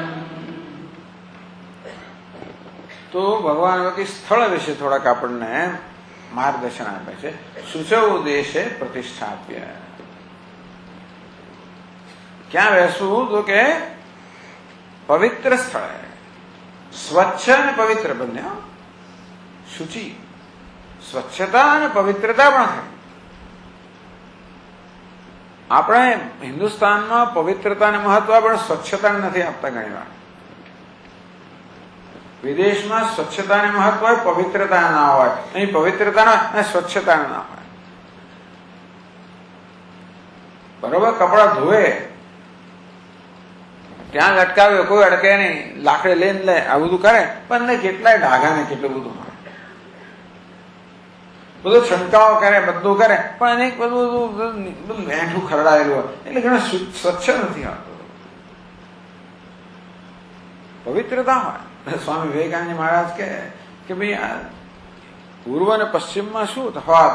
બધા બહુ ફર્યા ને, મેં જોયું કે તમે ઇંગ્લેન્ડમાં જાઓ તો તમને ભોજન માટે આમંત્રિત કર્યા હોય, સરસ ટેબલ હોય, ડાઇનિંગ સરસ ચાદર પાથરી હોય, સરસ આમ સ્ટાર્ચ કરેલા નેપકિન હોય, સરસ કાચની પ્લેટ હોય, આમ બરોબર ગરમ કરેલી હોય, એકદમ સ્વચ્છ. અને પેલો આવે, પેલો બેરર આવે, વેઇટર આવીને સરસ સ્વચ્છ પ્લેટની અંદર એ સરસ બ્રેડ વગેરે લઈ આવ્યો હોય, બહુ એકદમ વ્યવસ્થિત સ્વચ્છ કામકાજ. પણ અંદર નજર કરો તો પેલા માણસે કેટલા આ છેલ્લું સ્નાન ક્યારે કરેલું એ પૂછો. એના કપડા સ્ટાર્ચ વાળા હોય, બધું હોય, અંદર કેવું છે એ પેલું સ્પ્રે કરેલું છે. એના બ્રેડ બનાવ્યો કઈ રીતે એ પૂછો. એ પેલો લોટ છે ને એ ગૂંદતો હોય, એ પગથી જ ગૂંદતો હોય, એનો પરસો પણ અંદર જાય, તમને બધું વધારે લાભ મળે. આમ સ્વચ્છતા છે, પવિત્રતા નથી. આપણે પવિત્રતા હોય, 10 વાર નાય દિવસમાં, મેં કહ્યું ને એ પ્રમાણે મળી જાત જાતના બધા નિયમોનું પાલન કરે, પણ સ્વચ્છતા નથી. કપડા પર અનેક ડાઘ હોય, જે સ્થળ પર એક બેઠેલા હોય, રસોઈ કરતો હોય, ધ્યાન કરતો હોય, પૂજા કરતો હોય, ત્યાં કોઈ સ્વચ્છતા ના હોય. શુચ ઉદ્દેશે પ્રતિષ્ઠાપ્ય, સ્વચ્છ અને પવિત્ર. એ બંને વસ્તુને આપણા મન પર અસર થતી હોય છે. એટલા માટે તમારા ઘરની અંદર એટલે એવું સ્થળ તમે તૈયાર કરો જે પવિત્ર હોય, સ્વચ્છ, જ્યાં ખાતા પીતા હોય ત્યાં આવું નહીં. કારણ કે એ બધું જ્યાં રજોગુણ તમોગુણની પ્રવૃત્તિ થાય, જ્યાં ટીવી જોતા હોય ત્યાં ધ્યાન કરો, રોજ ખાતા હોય ત્યાં ધ્યાન કરો, પાના રમતા હોય ત્યાં એવું ના ચાલે. કે ત્યાં રજોગુણ તમોગુણનું વાતાવરણ, એક સાત્વિક વાતાવરણ આપણે સર્જન કરવું છે. બીજા એક ખૂણામાં તો વાતાવરણ, એક રૂમમાં કે ખૂણામાં, અને જેથી આપણો મનમાં એ સત્વનો પ્રભાવ પડે. સ્થિરમ આસનમ આત્મન, પોતાનું આસન હોવું જોઈએ. રોજ એક આસનમાં 25 જણ કરે એવું નહીં, બીજા કોઈનું આસન, પોતાનું આસન હોવું જોઈએ. આત્મન આસન. આપણે પોતાના કપડાં પહેરીએ, બીજાના ના પહેરીએ. લોકો ઘણા પોતાની થાળીમાં ખાય. દરેકમાં સંસ્કાર પડ્યા હોય છે, તેમ આસન પર પણ સંસ્કાર પડે. પોતાનું આસન સ્થિરમ એટલે સ્થિર હોવું જોઈએ, અસ્થિર ના હોવું જોઈએ. બરોબર પ્રતિષ્ઠિત આસનની પ્રતિષ્ઠા થવી જોઈએ કે છે. જો પેલી પ્રાણ પ્રતિષ્ઠા આસનની પ્રતિષ્ઠા થવી જોઈએ. રોજ એક જ જગ્યાએ થતું હોય, અમુક સમય થતું હોય, આ પ્રકારે આસનની પણ પ્રતિષ્ઠા થાય. આમાં આસ છે તે અસ્મિન રીતે આસનમ, જેના પર બેસવામાં આવે છે એને આસન કહેવામાં આવે છે. આગળ ના ત્યોચ્છિતમ, ના બહુ ઊંચું પણ નહીં, બહુ નીચું પણ નહીં, સમતલ હોય. શૈલા જેને કુશોત્તરમ, ભગવાન કહે છે કે આસનને કેમ તૈયાર કરવું. નીચે કુશ, ઉપર અજેનમ મૃગ ચર્મ, એની ઉપર ચૈલ એટલે કે સૂતરનું વસ્ત્ર, કાપડ. આસન તૈયાર કરવાનું. આ શાને મળે? જમીન પર બેસીને કામ કરવાનું. આપણે તો કઈ જમીન પર બેસતા હોય, એ જમાનામાં જે છે નદી કિનારે ગયા હોઈએ, ગુફામાં બેઠા હોઈએ, કે કંઈક જંગલમાં ગયા હોઈએ, તો કે તમારા માટે ત્યાં આગળ કોઈ બીજી તૈયારી જમીન પર બેસવાનું હોય. એટલે કુશનું ઘાસનું એક આસન હોય. તો શું છે કે જમીનથી આપણને થોડીક અંતર ઉત્પન્ન થાય. એટલે એવું કહે છે મહાત્માઓ કે આપણા શરીરમાં જે એનર્જી કે શક્તિ ઉર્જા ઉત્પન્ન થાય એ પછી વહી ના જાય. જેવી રીતે પેલા વીજળી પર કામ કરવા માટે પેલું લાકડા પર ઉભો હોય ને, એટલે પછી કન્ડક્ટિવિટી ના હોય, તેવી રીતે અહીંયા પણ આ કુશા ઘાસ એ પૃથ્વી ને આપણી વચ્ચે એક પ્રકારનું આવું એક બેરિયર, અવરોધ ઉત્પન્ન કરે, જે તમારી શક્તિ વહી ના જાય. અજેન મૃગચર્મ એટલા માટે છે કે વળી તમે ત્યાં આવું મૃગચર્મ હોય એટલે પશુને એટલે હરણનું ચામડું વગેરે હોય તો જીવ જંતુ આ બધી વસ્તુ ત્યાં ના આવે, એને દૂર ભાગે. એ પર સીધું નહીં બેસવાનું, એનું વળી પછી આપણું એક સૂતરનું સરસ આસન પાથરવાનું. શૈલાજ અને કુશોત્તરમ. એવું નહીં કરવું ચાલે, ઘરમાં આવું તો ના આવે ચાલે, આ તો તે વખતની વાત છે, ત્યાંની વાત છે. પણ મૃગચર્મ તો મુખ મને આપીશ જ નહીં, હું તો અડકવાનો જ નથી. આ બધી વસ્તુને આપણે તો અડકવાનું ગમે નહીં, મને તો ના ગમે.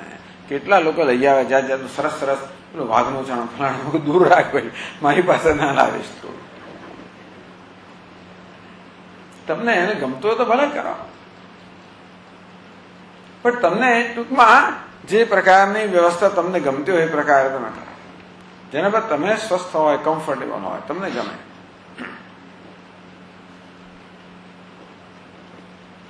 પછી આગળ કહે છે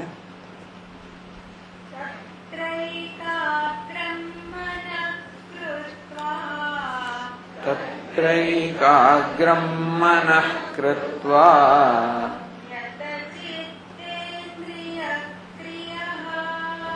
યત ચિત્તેન્દ્રિય ક્રિયઃ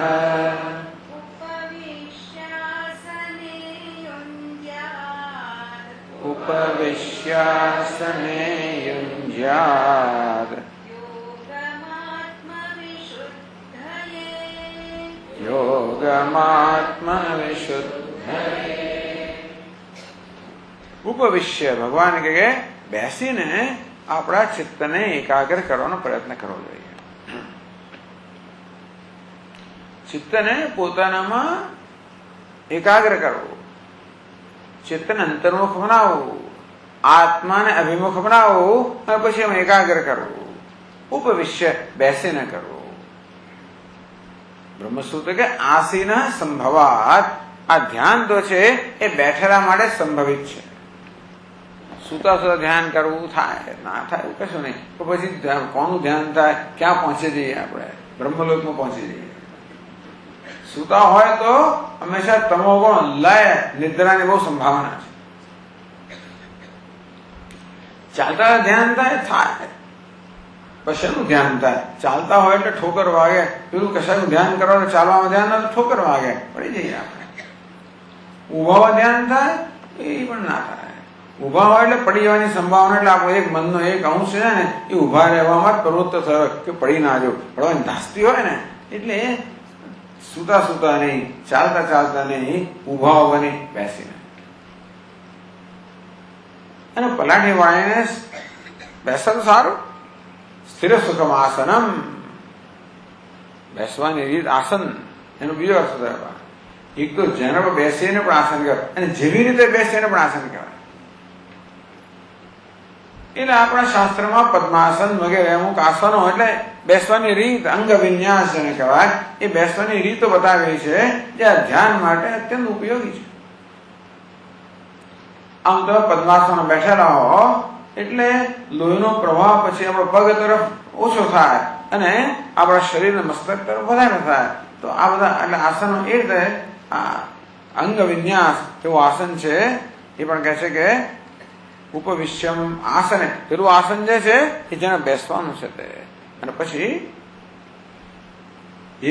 યત ચિત્તેન્દ્રિય ક્રિયા, ભાઈ આગળ કહ્યું કે બધી ક્રિયાઓ, મનની ક્રિયાઓ, અરે ઇન્દ્રિયની ક્રિયાઓ, મનની ક્રિયાઓ એ બધાને શાંત કરીને મને એકાગ્ર કૃત્વા, મને એકાગ્ર કરીને યુંજ્યાત આત્માનું ચિંતન કરવું જોઈએ.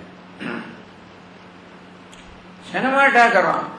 આત્મ વિશુદ્ધ, પોતાના મનને કે અંતઃકરણને શુદ્ધ કરવા માટે. શું અશુદ્ધિ છે?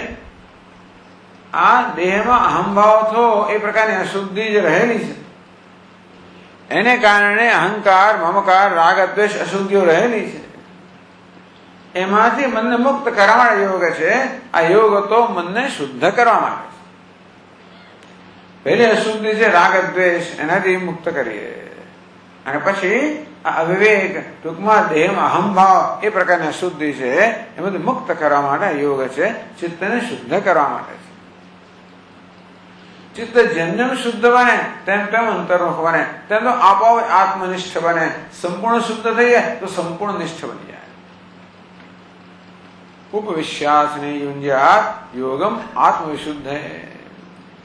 ટૂંકમાં આ કરવાનું પ્રયોજન શું છે? ચિત્તની શુદ્ધિ માટે, આપણા ચિત્તને નિર્મળ બનાવવા માટે. આમ તો નિર્મળ મહદઅંશે બની ચૂકેલું છે. આ ધ્યાન ક્યારે શક્ય બને? કર્મયોગ દ્વારા આપણા ચિત્તને મહદઅંશે રાગદ્વેષ મુક્ત કર્યું હોય ત્યારે આ શક્ય બને. પછી જે કઈ અશુદ્ધિ રહી હોય, મુખ્યત્વે અવિવેક રૂપી અશુદ્ધિ, દેહમાં અહંભાવ કરવાની જે સ્વભાવ છે, ટેવ છે, એ રૂપી અશુદ્ધિમાંથી ચિત્તને મુક્ત કરવું જોઈએ. બીજમાં થોડી સૂચના આપે છે. 13મા શ્લોકમાં કહે છે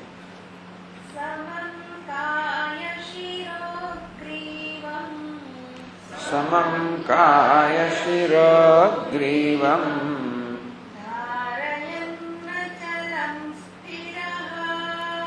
ધારયન્ન ચલમ સ્થિરઃ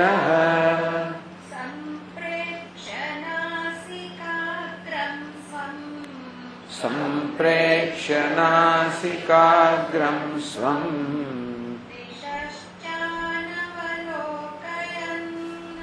દિશશ્ચાનવલોકયન. સમમ કાય શિરોગ્રીવમ, ભગવાન કહે છે કે કાયા એટલે કે દેહનો મધ્ય ભાગ, શિર એટલે કે મસ્તક, ગ્રીવા એટલે કે ડોક. આમ દેહનો મધ્ય ભાગ, ડોક, મસ્તક, સમમ, આ બધાને એક રેખામાં રાખવું, એને સમાન રેખામાં રાખવું, એને સીધું રાખવું બને એટલું. એમ કોઈ ચસક આવતી હોય એમ ના કરશો ટૂંકમાં, કારણ કે આપણે કશું કહ્યું જ ના હોય, બેસવા જઈએ તો ચસક આવી જાય. પેલો આમ મારી મછલીને પેલો બદમાશ બેસે પછી એને છૂટા થવાનો બેસવાની જરૂર પડે, એટલે એવું બધું કરવાની જરૂર નથી. એમાં હઠ કરવાની જરૂર નથી. હવે એ તો અમુક આસનમાં આપણે અમુક સમય બેસવા માટે ઘણો બધો અભ્યાસ કરવો પડતો. એટલા માટે યોગાશોક શાસ્ત્રમાં યમ, નિયમ, આસન, પ્રાણાયામ, પ્રત્યાહાર, ધારણા ઘણું બધું કહેવામાં આવે. અહીં તો ચિત્તેન્દ્રિય ક્રિયા, જેણે દેહની, ઇન્દ્રિયોની, ચિત્તની ક્રિયાઓને શાંત કરી એને વશીકરણ કર્યું છે, ટૂંકમાં એના પર નિયંત્રણ કર્યું છે. સમમ કાય, આપણો દેહ જે છે એ એટલા માટે સીધી રેખામાં હોવો જોઈએ જેથી એ ઢળી ના પડે. આપણે ઈચ્છીએ કે ધ્યાન કરતી વખતે આ બધી વસ્તુઓ પણ અડચણરૂપ ના થાય, દેહ અડચણરૂપ ના થાય, આ પ્રાણ અડચણરૂપ ના થાય, મન અડચણરૂપ ના થાય. એટલા માટે આસન દ્વારા દેહને આપણે અનુકૂળ બનાવીએ, પ્રાણાયામ દ્વારા પ્રાણ અનુકૂળ બનાવ્યો અને ધારણા વગેરે દ્વારા ચિત્તને અનુકૂળ બનાવ્યું. યોગ શાસ્ત્રમાં કાર્યક્રમ કહેલો છે. એ બધું આપણે ન કરીએ તો પણ એટલું તો જરૂરી છે કે શરીર સ્વસ્થ હોવું જોઈએ, એક સીધી રેખામાં હોય જેથી આપણી શક્તિઓ પણ યોગ્ય દિશામાં વહે.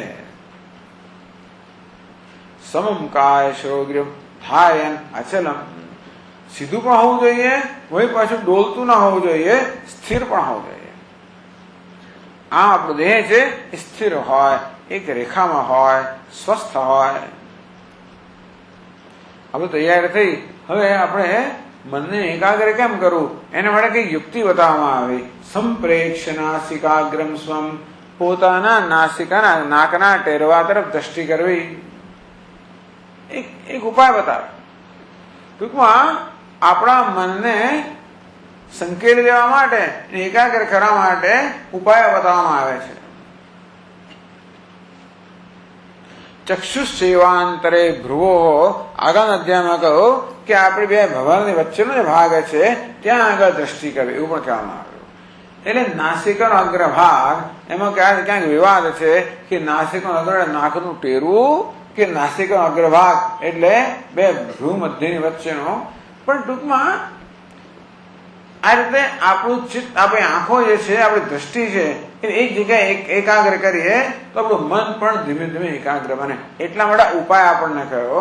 એવું નથી કે નાકના ટેરોનું ધ્યાન કરવાનું છે. ભગવાન કહે છે આપણી દ્રષ્ટિને નાકના ટેરવા પર એકાગ્ર કરવી. એ ટેરોનું ધ્યાન કરવા માટે નહીં, માત્ર ઉપાય તરીકે, જેથી આપણું ચિત્ત એકાગ્ર બને. એને ઉપાય માટે કહ્યું. એવી જરૂર ના તો ના કરવું. ક્યાંક એવું કહેવામાં આવે આંખો બંધ કરીને ધ્યાન કરીશું તો ઊંઘ આવી જશે, આંખો એકદમ ખુલ્લી રાખીને ધ્યાન કરીશું તો ચારે બાજુ મન ફરવા માંડશે. એટલે અડધી આંખો મીચેલી હોય અને નાકના ટેરવા પર આપણું ધ્યાન હોય તો આપણું ચિત્ત પણ શાંત બને, એકાગ્ર બને. આ દરેક પોતાના અનુભવોથી નક્કી કરે કે કેમ કયો ઉપાય કરવો જેથી પોતાનું ચિત્ત એકાગ્ર બને. નથી શરૂઆતમાં ભગવાનનું નામસ્મરણ કરો, જપ કરો, પોતાના શ્વાસોશ્વાસનું નિરીક્ષણ કરો. એ પણ ચિત્તને શાંત અને એકાગ્ર કરવાનો ઉપાય છે. પોતાના શરીરનું નિરીક્ષણ કરો. પગના ટેરવાથી માણે ધીમે ધીમે ધીમે નિરીક્ષણ કરતા કરતા છેક મસ્તકના ઉપરના ભાગ સુધી, વળી પાછું બીજા. આ પ્રકારની એક રીત છે જેથી આપણું ચિત્ત શાંત થાય. અથવા શ્વાસોશ્વાસનું નિરીક્ષણ કરવું, એ પણ બીજી રીત છે.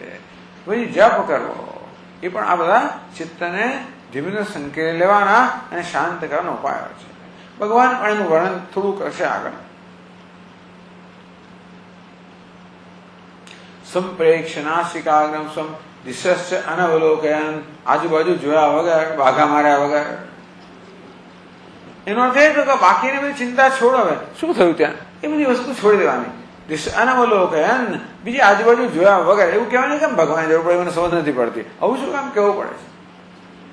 પણ કદાચ મનમાં પેલું કુતૂહલ હોય છે ને, પેલું શું ચાલે છે, ત્યાં શું થાય, એ બધું છોડો. બીજું જોવું નહીં એટલે આજુ સાંભળવું પણ નહીં. જોઈને પછી પાછા બેઠા બેઠા ત્યાં શું ચાલે એ કઈ ના કાન સરવા કરવાની જરૂર નથી, આંખોથી કઈ જોવાની જરૂર નથી. બધી વસ્તુને છોડો. એ વસ્તુ જ્યાં છે, જેવી છે જેને ત્યાં છોડો. શું થશે? છોડો. અત્યારે જેનું જે થાય કરવું. અત્યારે મારે બીજા કોઈ પ્રકારની ચિંતા નથી, બીજે મને કોઈ કર્તવ્ય પણ નથી. બધું કર્તવ્ય છોડી દીધું, બધી ડ્યુટી છોડી દીધી, બધી ફરજો છોડી દીધી, બધું કામ છોડી દીધું, બધા વેશ છોડી દીધા.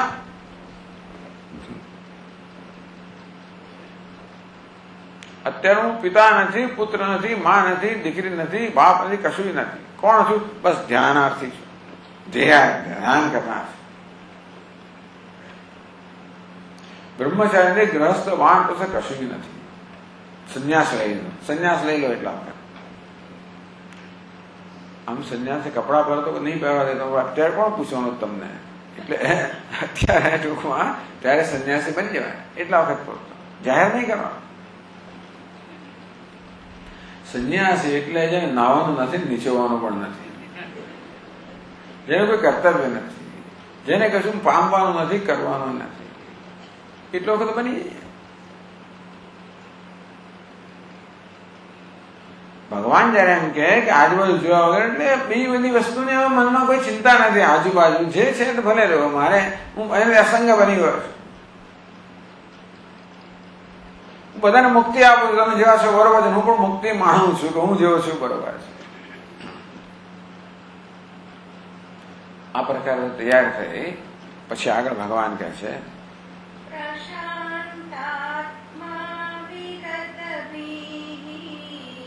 પ્રશાંતાત્મા વિગતભીઃ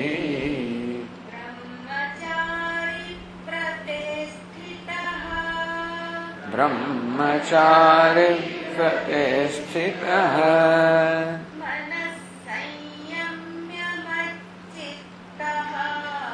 मनः संयम्य मच्चित्तः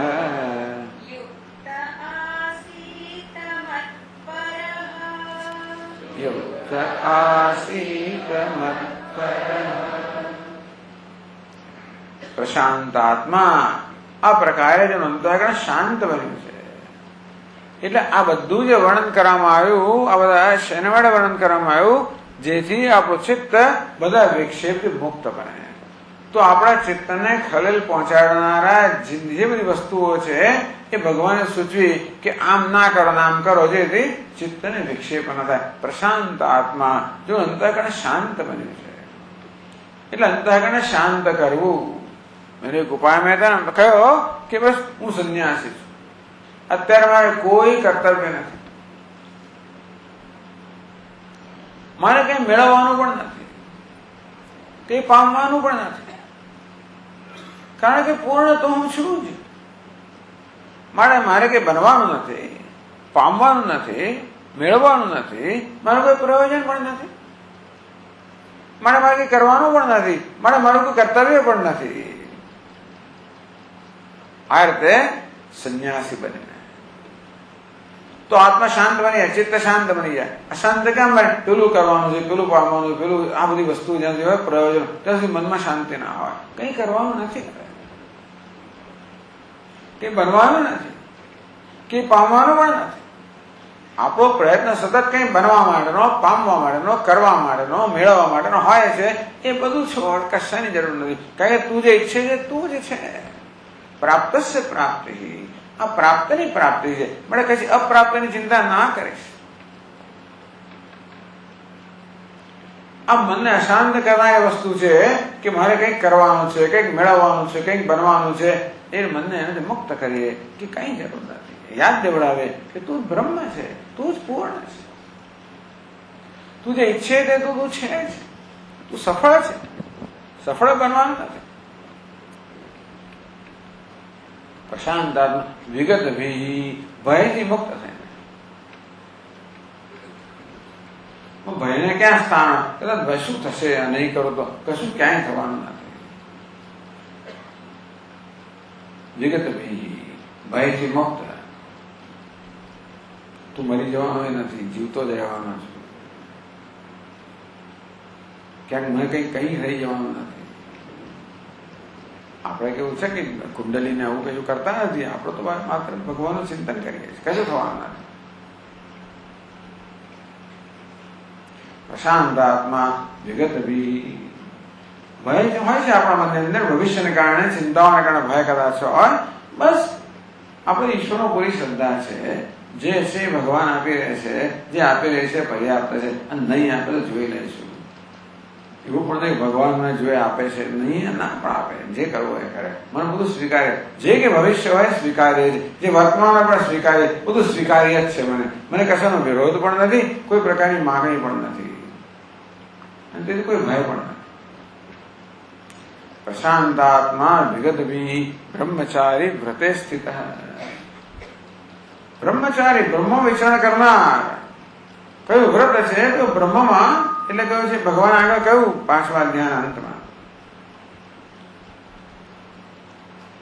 કે એક જ ઈચ્છા છે હવે મોક્ષની મુક્તિની. વિગત ઈચ્છા ભય ક્રોધ, ઈચ્છા ભય ક્રોધ વગેરેથી મુક્ત પ્રશાંત આત્મા. અને બ્રહ્મચારીનો અર્થ હિત એવો કરવામાં આવ્યો કે જે ગુરુ સેવા વગેરે વરાતા છે, પણ અત્યારે ધ્યાનમાં બ્રહ્મચારી એટલે ગુરુ સેવા ક્યાં આવવાની છે? બ્રહ્મચારી એટલે જે બ્રહ્મ જ માત્ર ઈચ્છે છે. બ્રહ્મચારી વ્રતે સ્થિત, મને બીજી કાંઈ પણ જોઈતું જ નથી, માત્ર હું જે બ્રહ્મ છું એ બ્રહ્મ બનીને જ રહેવાનું છે.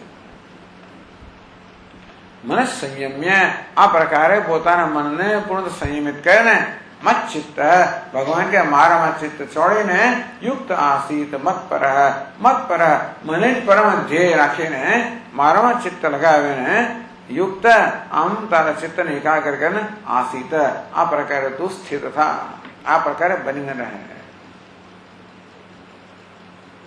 ભગવાન અહીંયા પછી મત પર કે છે, આમાં ભગવાન કે મત પર એટલે જે મત જે મને જ પરાયણ છે, મને જ પોતાનું પરમ આયન સમજે છે, પોતાનું પરમ ધ્યેય સમજે છે. રામાન નાસ્તિ પરાયણમ પરતરમ, રામાત પરતરમ પરાયણમ નાસ્તિ. રામથી ચઢ્યા હતું બીજું કોઈ જીવનનું ધ્યેય છે જ નહીં, જીવનનો મારો કોઈ આશ્રય નથી, બસ એ જ મારે જીવનનું ધ્યેય છે. એટલે રામ કહો, ઓમ કહો, આત્મા કહો, બ્રહ્મ કહો, મત પરાયણ, બસ બ્રહ્મને પરાયણ છું, એ સિવાય મને કંઈ પણ ન જોઈએ. એનું જ ચિંતન, ટૂંકમાં એને પરાયણ, એ જ મારું સાધન છે, એ જ મારું સાધ્ય છે. માટે બ્રહ્મના ચિંતન દ્વારા બ્રહ્મ બનવું. યુક્ત આસીદ મત પર, મન સંયમ મત ચિત્ત, મારામાં ચિત્ત રાખીને આત્મામાં ચિત્ત રાખીને મત પર, એક આત્મામાં નિષ્ઠ થવાની એકમાત્ર આ પ્રયોજન સાથે યુંજીત, તારા ચિત્તને આત્મામાં તારા પોતાનામાં એકાગ્ર કર, તારું પોતાનું ચિંતન કર.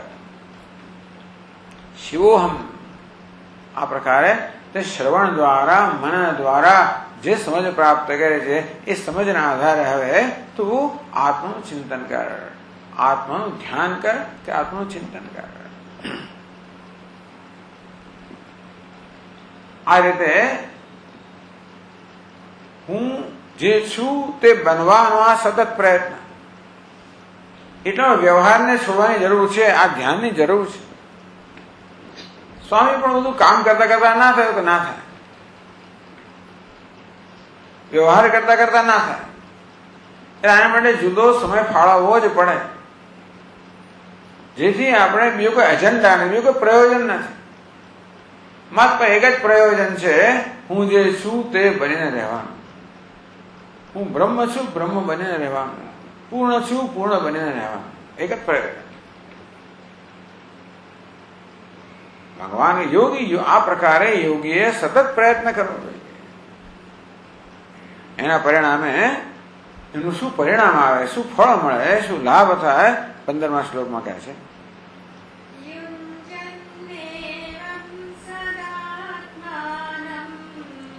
યુંજન્નેવં સદાત્માનં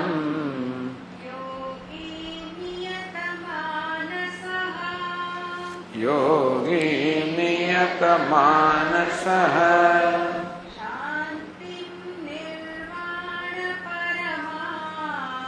શાંતિં નિર્વાણ પરમાં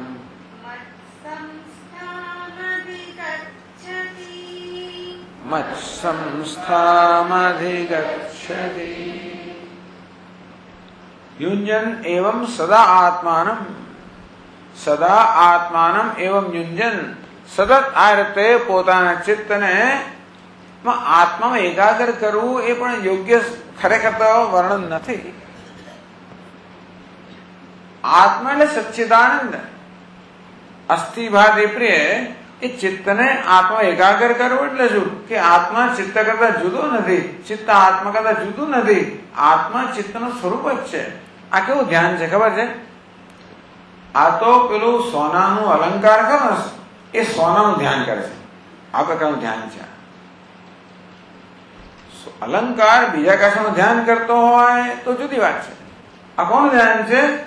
સોનાનો અલંકાર સોનાનું ધ્યાન કરે. વિચાર કરો શું થતું હશે? એ શું કરે? એ સોનું અંતર ઉત્પન્ન કરે, સોનું બની ગયું. આ ધ્યાન લઈને સોનું બની ગયું, પણ છે જ સોનું. હું સોનું છું એ વસ્તુ જોઈ, એ હકીકત જોઈ અને દર્શન કરવા. જ્યાં સુધી પોતાના નામ રૂપની અંદર અહમ ભાવ દે ત્યાં સુધી એ અલંકારપણાથી એટલે મર્યાદિતપણાથી પીડાઈ રહ્યું છે. ખરેખર તો અલંકાર નથી. જે પોતા અલંકાર માને છે એ છે વાસ્તવમાં સોનું જ છે.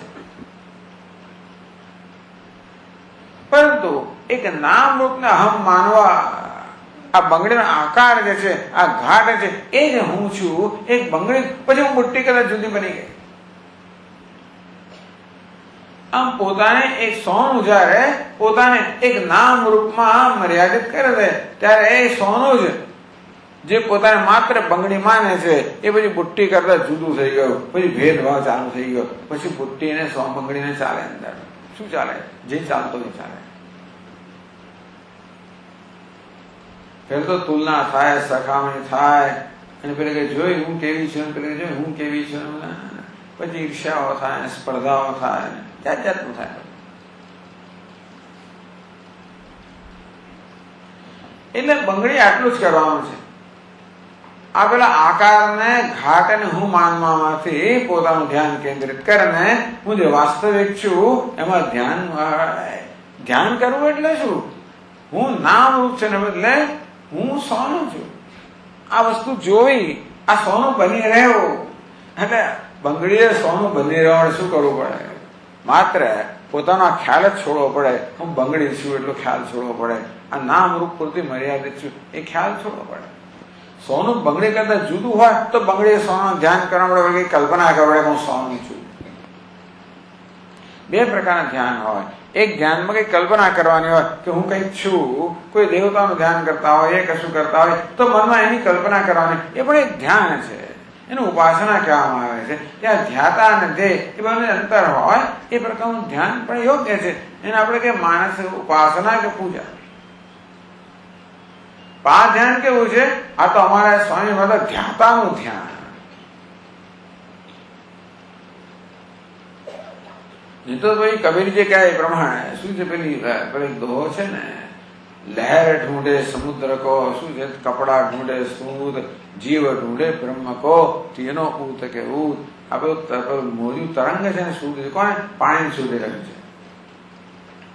આ વસ્ત્ર કોને શોધે છે? સૂતરને શોધી રહ્યું છે. જીવ કોને શોધે છે? બ્રહ્મને શોધે છે. ઉમેરાય બંગડી શોધે છે, સોનાને, ઘડો શોધે છે, માટીને, વગેરે વગેરે. એવું કરવાની જરૂર નથી. કશું શોધવાની જરૂર નથી. કશું બનવાનું છે નહીં. હું જે છું એના માલિક બનવાનું છે. ટૂંકમાં બંગડીપણાનો આજે ખોટો ખ્યાલ છે, છોડવાની જરૂર છે. હું નામ રૂપ પર તો મર્યાદિત છું એ ખ્યાલ જ છોડવાની જરૂર છે. કે સોનું બનવાનું પણ નથી, સોનું તો છોડવું છે. આમ સચ્ચિદાનંદ એ જ મનનો હું સોળ. આ મન એટલે સચ્ચિદાનંદ એક આકાર ધારણ કરે એનું નામ મન, એનું નામ જીવ. તો જ્યાંથી આકારને હું આત્મા માનું છું, આપણા ઉપાધિ દેહ ઇન્દ્રિય વગેરે છે એમાં અહમ ભાવના થઈ તો કે આ સોનું એક આકારને હું માને છે એમ કરીને પોતાને અલંકાર જેટલું જ માને છે. એ માન્યતા છોડવાની. હું જે છું તે બની રહેવાનું. આ ધ્યાન બનીને રહેવું, પોતે જે છે બનીને રહેવું. હું શિવ છું બનીને રહેવું. શિવની કલ્પના નહીં કરવાની. સચ્ચિદાનંદની કલ્પના આમ દર્શન થયા છે ને સચ્ચિદાનંદના, એ પાછી બીજી તકલીફ. એવું નહીં. યુંજન સદાત્માનમ યોગી નિયત માનસ. આપણે યોગી સતત પોતે છે એ જસ્ટ બનવાનો પ્રયત્ન કરી રહ્યો છે. એમનું આપણું ધ્યાન એ બનીને રહેવું. હું જે છું તે બનીને રહેવું. એમ કરતા કરતા આપણા સંસ્કાર ધીમે ધીમે વધારતા જઈએ. એ સંસ્કાર એટલા પ્રબળ થાય કે પછી પેલી બંગડી જે છે એ બંગડી છે, બંગડી પણ છૂટી જ જાય અને સોનું છે એ પણ દ્રઢ થઈ જાય. તેવી રીતે આ જીવપણું જે આ દેહમાં અહંભાવને જન્મ્યું છે એ ધીમે છૂટવા માંડે અને બ્રહ્મપણું જે મારો સ્વભાવ છે કે સ્વરૂપ છે એ ધીમે ધીમે ધીમે સ્વાભાવિક બનતું જાય. ક્યાં સુધી હું બ્રહ્મ બનીને રહું? ટૂંકમાં હું જે છું એનો માલિક બનું. ઉપાધિમાં અહંભાવના કારણે જે છું એનાથી વંચિત રહી ગયો છું, તેથી જે છું એનો જ માલિક બનું. યોગી નિયત માનસ શાંતિ નિર્વાણ પરમા, શાંતિ પ્રાપ્ત કરે. કેવી? નિર્વાણ પરમા, નિર્વાણ સુધી લઈ જનારી મોક્ષ રૂપી શાંતિ પ્રાપ્ત કરે છે. મત સંસ્થામ અધિગચ્છતિ, મારું જે ભગવાન કે શાંતિ કે નિર્વાણ મારું સ્વરૂપ છે, બસ એ માનવ પ્રતિષ્ઠા પ્રાપ્ત કરે છે. એ હું બની રહે છે, ભગવાન બની રહે છે, પરમાત્મા બનીને રહે છે, જેનું વાસ્તવિક સ્વરૂપ છે. શાંતિ પ્રાપ્ત કરતો નથી. આ પેલું જળ હોય એ પારદર્શક સ્વચ્છ બને એ કે સ્વચ્છતા પ્રાપ્ત નથી કરતું, એનો સ્વભાવ જ છે. પેલું જે મલિનતા તો આગંતુક છે. એને જોઈને નિર્ણય તો મલિન છું એ હવે છોડ, તું મલિનતા તારો સ્વભાવ નથી, તો સ્વચ્છતા તારો સ્વભાવ છે. શાંતિ નિર્વાણ પરમા મત સંસ્થામ અધિગચ્છતિ. આ પ્રકારે નિર્વાણ પરમામ, નિર્વાણનો પરમ અંત છે એવી મત સંસ્થા મારા સ્વરૂપભૂત શાંતિ કે પ્રસન્નતા, આનંદ, પૂર્ણતા યોગી પ્રાપ્ત કરે છે. યુંજન દેવમ સદાત્માનમ, સદા કરતો કરતો કરતો, એક વારમાં ના થાય, 5 મિનિટમાં ના થાય, 2 દિવસમાં ના થાય. આ જ અધ્યાય ભગવાન કહે છે સતત દીર્ઘકાળ નૈરંતર્ય આદર અનેક જન્મ સંસિદ્ધ. કેટલો સમય લાગે એ બહુ મહત્વનું છે નહીં, આ કરવું મહત્વનું છે. એનું પરિણામ અને એવું પણ નથી કે એક ધારો શાંતિ મળે છે. જેટલા ઊંચે આપણું મન મુક્ત થયું એટલા ઊંચે શાંતિનો અનુભવ કરતા જ જશો. એ આંતરિક શાંતિ, આંતરિક પ્રસન્નતા, આંતરિક સંતોષ, આંતરિક નિષ્ઠા પ્રાપ્ત થતી જ જશે. એ છેવટે ક્યાં જઈને પરિણામે? નિર્વાણ પરમા. એ પરમાત્મા રૂપી આ જીવ પરમાત્મા બની નથી ગયો, પોતાના પરમાત્માપણાનો જ માલિક બન્યો. એનું નામ છે મોક્ષ. ટૂંકમાં મોક્ષને પ્રાપ્ત કરાવનારું. એટલે મોક્ષ પ્રાપ્ત કરવા માટે આ આવશ્યક છે કે આપણે આ રીતે આપણો પોતાના પર ધ્યાન કેન્દ્રિત કરીએ, પોતાને ઓળખીએ અને પોતામય બનીએ, પોતે છે તે બનીને રહીએ. દુઃખ સંયોગ વિયોગ, ઉપાધિમાં અહંભાવને કારણે જે દુઃખનો સંયોગ છે એનાથી આપણે વિયોગ કરીએ, એટલે કે જે આપણું પોતાનું સ્વરૂપ છે એમાં જ નિષ્ઠા પ્રાપ્ત કરીએ.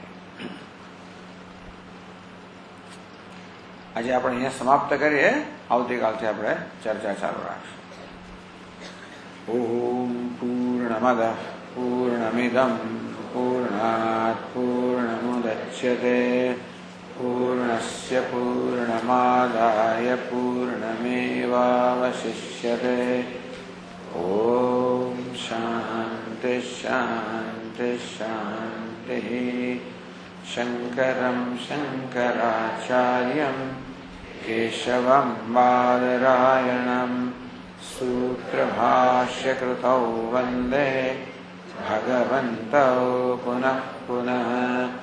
ઈશ્વરો ગુરુરાત્મેતિ મૂર્તિભેદવિભાગિને વ્યોમવદ્વ્યાપ્તદેહાય દક્ષિણામૂર્તયે નમઃ.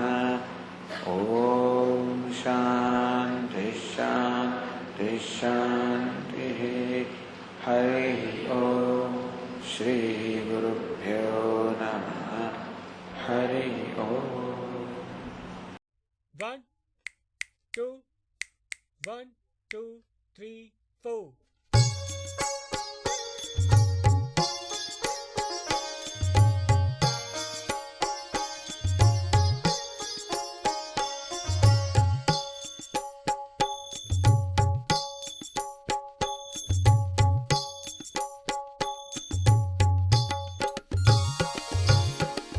વંદન શ્રી દેવા ગણેશા, વંદન શ્રી દેવા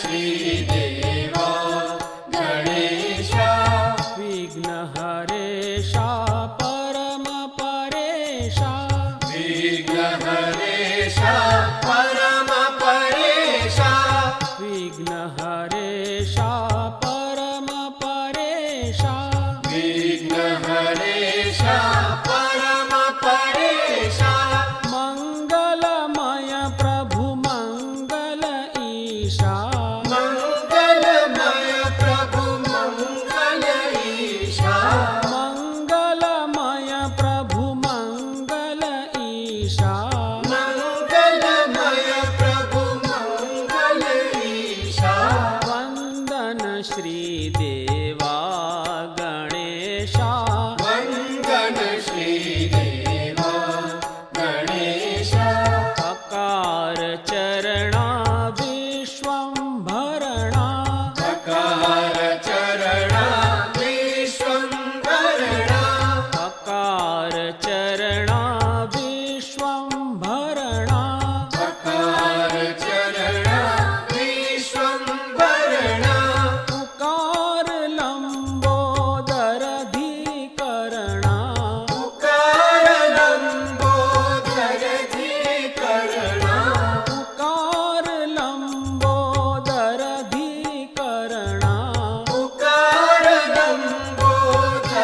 लंबोदरधिकरणा मकार मस्तक शिव शिव स्मरणा मकार मस्तक शिव शिव स्मरणा मकार मस्तक शिव शिव स्मरणा मकार मस्तक शिव शिव स्मरणा जय जय प्रणवेशा ईशा जय जय प्रणवेशा ईशा जय जय प्रणवेशा ईशा जय जय प्रणवेशा ईशा वंदन श्री देवा गणेशा वंदन श्रीदेवा गणेशा विघ्नहरेशा परम परेशा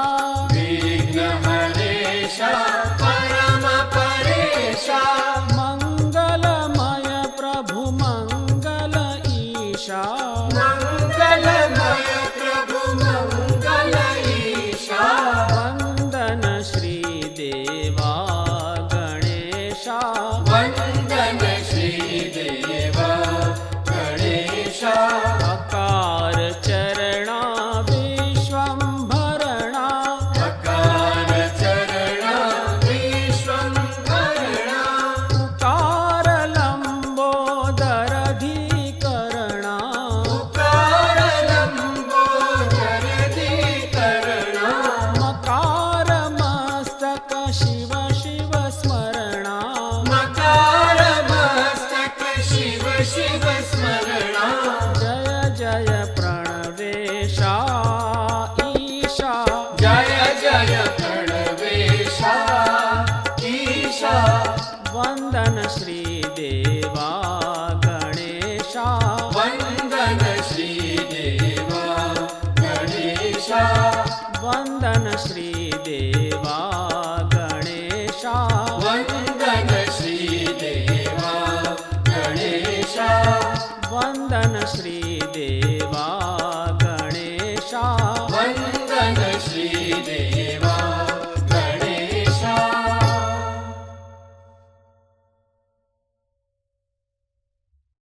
2 1 2 3 4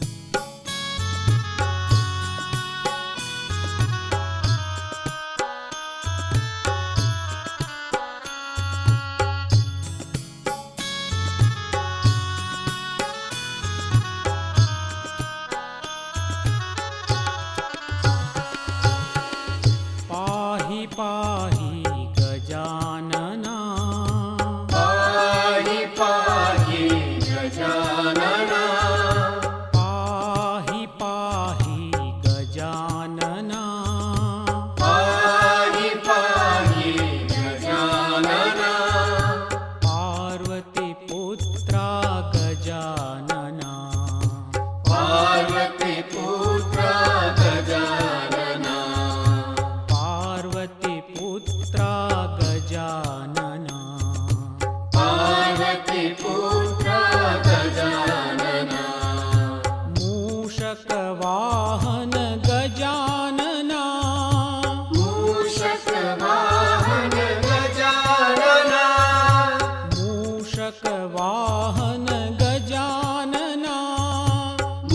मूषक वाहन गजानना मोदकहस्ता गजानना मोदकहस्ता गजानना मोदकहस्ता गजानना मोदकहस्ता गजानना श्यामलवर्णा गजानना श्यामलवर्णा गजानना श्यामलवर्णा गजानना श्यामलवर्णा गजानना विलम्बितसूत्रा गजानना विलम्बितसूत्रा गजानना विलम्बितसूत्रा गजानना विलम्बितसूत्रा गजानना पाहि पाहि गजानना पाहि पाहि गजानना पार्वतीपुत्रा गजानना पार्वतीपुत्रा गजानना वामनरूपा गजानना वामनरूपा गजानना वामनरूपा गजानना वामनरूपा गजानना महेश्वरपुत्रा गजानना महेश्वरपुत्रा गजानना महेश्वरपुत्रा गजानना महेश्वरपुत्रा गजानना विघ्नविनायक गजानना विघ्नविनायक गजानना विघ्नविनायक गजानना विघ्नविनायक गजानना तव पाद नमस्ते गजानना तव पाद नमस्ते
2, 3, 4.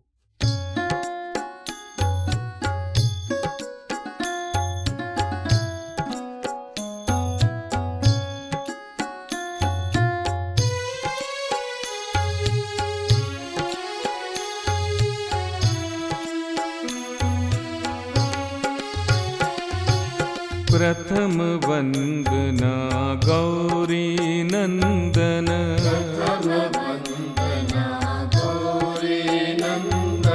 प्रथम वंदना गौरी नंदन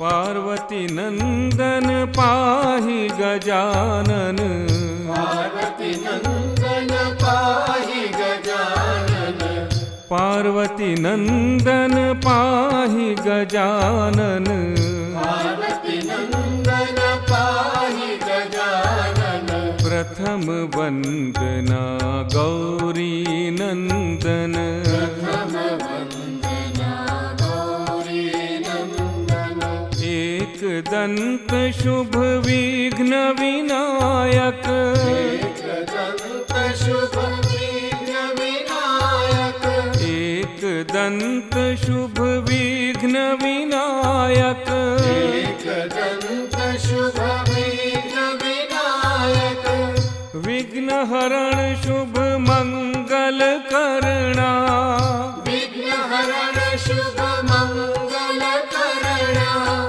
विघ्न हरण शुभ मंगल करणा विघ्न हरण शुभ मंगल करणा प्रणव स्वरूपा पाहि गजानन प्रणव स्वरूपा पाहि गजानन प्रणव स्वरूपा पाहि गजानन प्रणव स्वरूपा पाहि गजानन प्रथम वंदना गौरी नंदन प्रथम वंदना गौरी नंदन पार्वती नंदन पाहि गजानन पार्वती नंदन पाहि गजानन प्रथम वंदना गौरी नंदन प्रथम वंदना गौरी नंदन एक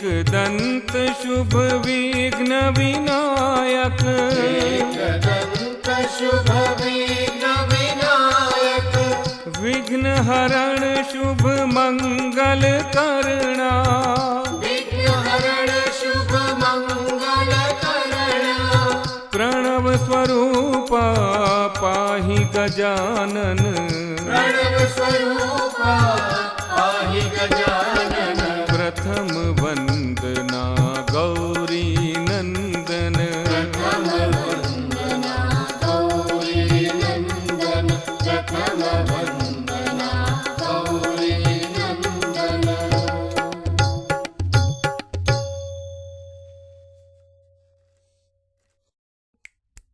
1, 2, 3, 4.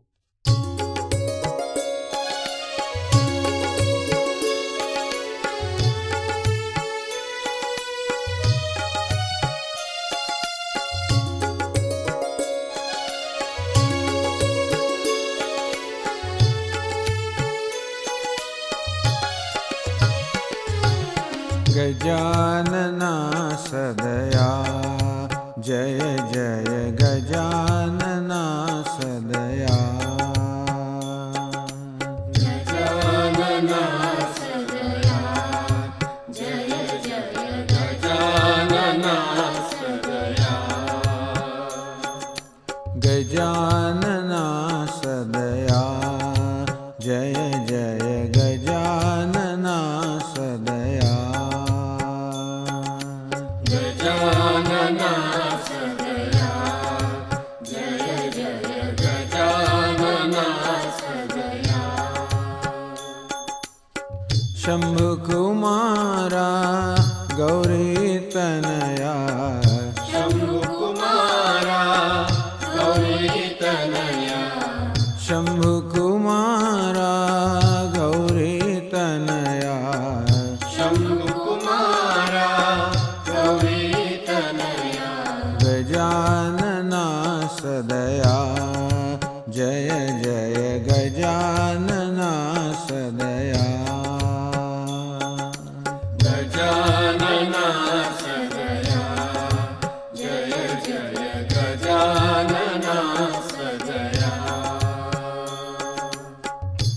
वरद गणेशा दुरित विनाशा वरद गणेशा दुरित विनाशा वरद गणेशा दुरित विनाशा वरद गणेशा दुरित विनाशा प्रणवाकारा नाथा सदया प्रणवाकारा नाथा सदया प्रणवाकारा नाथा सदया प्रणवाकारा नाथा सदया गजानना सदया जय जय गजानना सदया